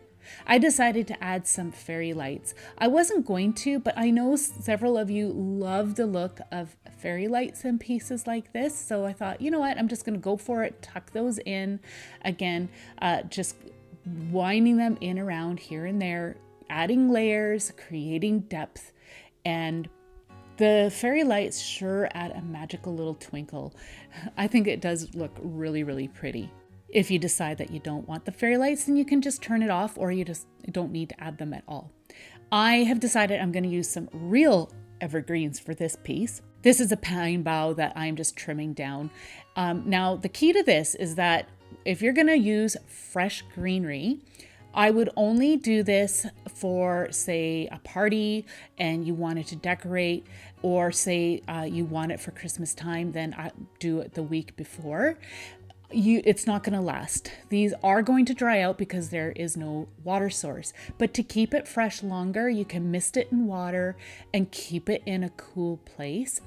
And the thing is, like inside, we've got our furnaces going, so I find that it's very drying. So you could create this using some fresh floral foam. If you do decide to do that, you want to make sure you use, point all your branches in towards the center of the foam to create a nice uniform look. You can see here, I'm just adding some pieces of some hemlock. A hemlock is a beautiful evergreen, and it's got tiny little pine cones. It's really fun to use. But of course, like I said, go to the garden center, go to the flower shop, find whatever you can get your hands on. So I'm just going to continue to add the greenery, and then you can put it on display. I love how this turned out. I actually do this quite often in the Christmas season. And when you're tired of it, you can change it out. You can definitely use some faux greenery instead if you do not want to use the fresh. I'm using some branches again. I already trimmed them down to size. I'm using a knife and I'm working on a craft mat, as you can see me doing here. It's going to collect my mess. I'm being very, very careful here with my knife, and I'm going to peel back some of the bark to reveal the wood underneath. Now, Nancy, one of my regular viewers and commenters, had requested that I do some wood burning, and I'm like, you know what? I can fit that into this video. So Nancy, this is for you. Let's just scrape back some of that bark, revealed some of the branch that's underneath the raw wood. I've got two different types of branches here. As I started to work on this particular branch, I discovered that the bark was peeling off. So I'm like, you know what? I'm just gonna go for it. I'm gonna remove that bark. That's just part of working with nature. You just never know what's gonna happen sometimes. So I'm just gonna continue to remove the layers off to reveal the raw wood underneath. You can definitely use this technique on, say, with some wood dowels or some different wood pieces, but I just wanted that natural look, so I'm going to be using these branches. So I've decided I'm going to add some beautiful Christmas carol words. I'm writing "Oh Holy Night" in pencil. And if you don't like what you've done, then you can just erase it with an white eraser and try again. I'm now going to be using my wood burning tool, and I am using the round pointed tip. Make sure you've got a hot plate for your tool. Now I'm going to go over my pencil lines with my wood burning tool. I'm not a professional here. This is only the second or third time I've done this. And I admit I struggled a little bit, but still it's such a fun technique to do. So I just continued to work and just tried to keep my hand steady the best I could. So I went with "Oh Holy Night," other beautiful Christmas carols, or I thought the names of Jesus would be really pretty, especially for the Advent season. Here you can see I've got a pencil line, so I just erased that with white eraser, and that worked well. And then I did do a manual on this one, and I put it a little bit too low, so I'm just going in very carefully with my knife again and removing some of that bark just so it looks a little bit more balanced. I'm loving how these look so far. Now I'm going to add some dyed hemp cord, but you can use jute twine, you can use yarn, you can even use baker's twine, but I love the look of these hemp cord that I got from my local dollar store. I'm wrapping it around on one end, leaving a long tail, and then I'm going to be tying it with a simple knot. Next, I'm going to be just kind of pulling on the string, creating a hanger, and then I'm going to wrap it on the opposite side, just like you see me doing here. Again, cutting it off, leaving a nice long tail, and then I'm going to tie another simple knot. And then I've got a nice little hanger, and it's giving it a little bit of color as well. You can decorate these with some little greenery, pieces of greenery, or some bells, berries, flowers, little mini pine cones, anything really, but I decided to keep mine really simple. So if it's not hanging straight, you can just twist those strings until it starts to hang properly so it's facing the front, and then you can put these on a Christmas tree. I have created a couple of others, and I've got other colors of this cording as well, and I just added them accordingly. I love how they came out. They actually look gorgeous on the tree.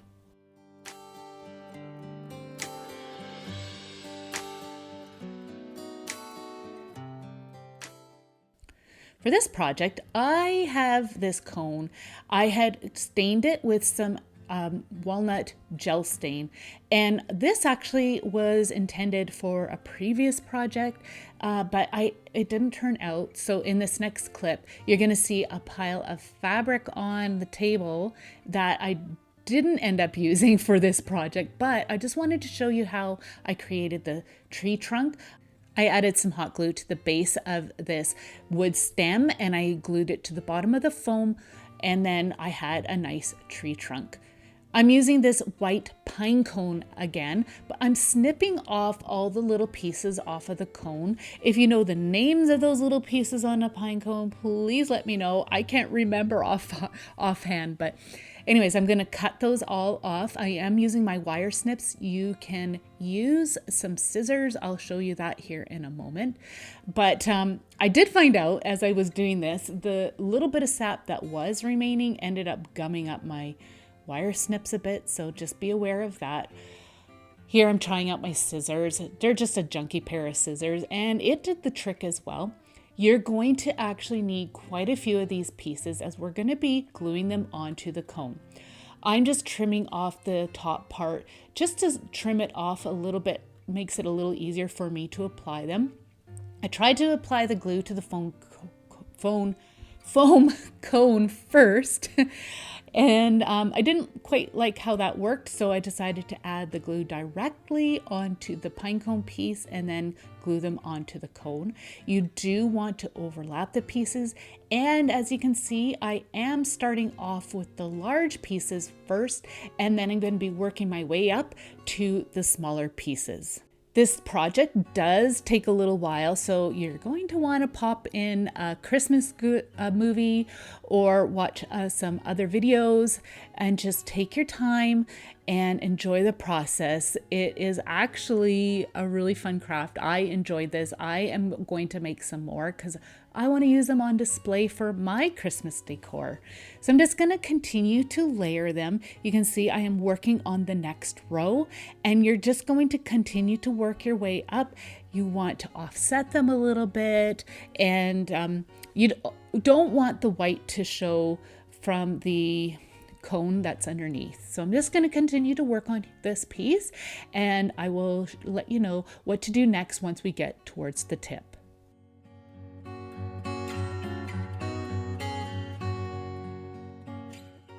So I'm near the top now, and I am just rounding off some of these pieces. I just found that they were a little bit too bulky for the top. I wanted to create a bit more of a point, and I thought by trimming them down a little bit, that will help to create that look.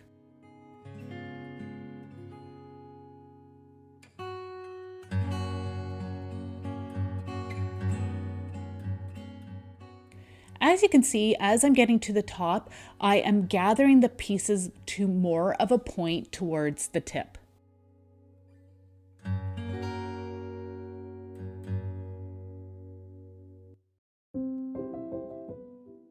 So for the base, I decided I'm going to coat it with some burnt umber paint. You can fill in the base with some more pinecone pieces if you'd like, but I'm just kind of cheating here a little, and I'm just going to use my brown paint to paint that. You could also fill it in with moss. I thought that would be effective as well, or you can just leave it plain.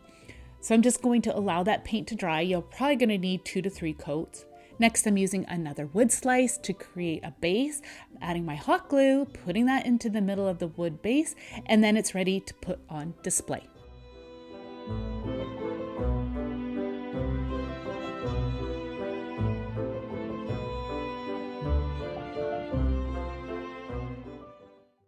I got this round fillable ball from Dollarama here in Canada. I don't know if Dollar Tree has these or not. If you know, drop a comment down in the comment section. I'm filling it up with some natural elements. Every once in a while, you're going to want to flip it over to check what it looks like on the other side as well. I've got pine cones, some birch bark, some little branches, and some faux evergreen. You could fill this up with real evergreens as well. They will dry, but like some little pieces of cedar would work actually quite well.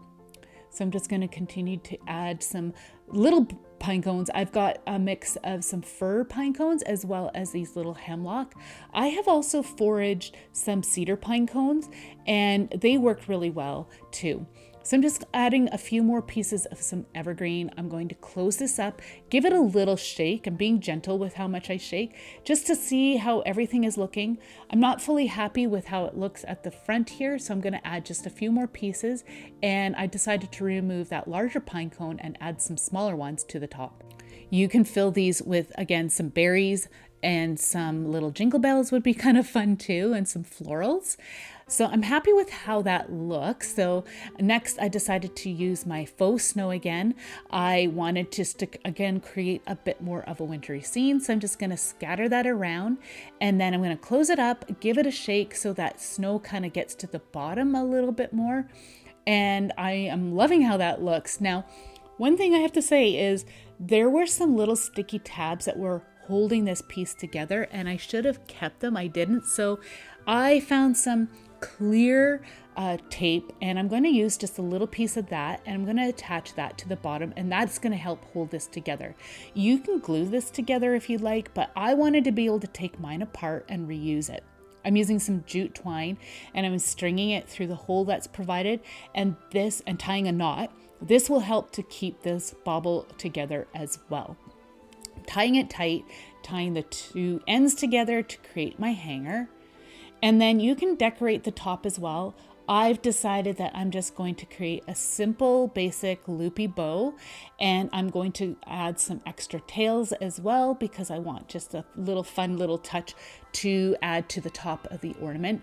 I'm using some floral wire. This is some paper covered floral wire. I'm having a really hard time finding this again. I need to find out where I got it and get some more because I'm down to my last piece. Anyways, I just added the wire to hold my bow into place, and then you want to snip the wire, just press it down a little bit, and then I'm going to add some hot glue and add it to the top of the ornament. You can definitely add some other elements like I had mentioned before, but I like the simplicity of this, and it will look gorgeous on a woodland nature inspired tree.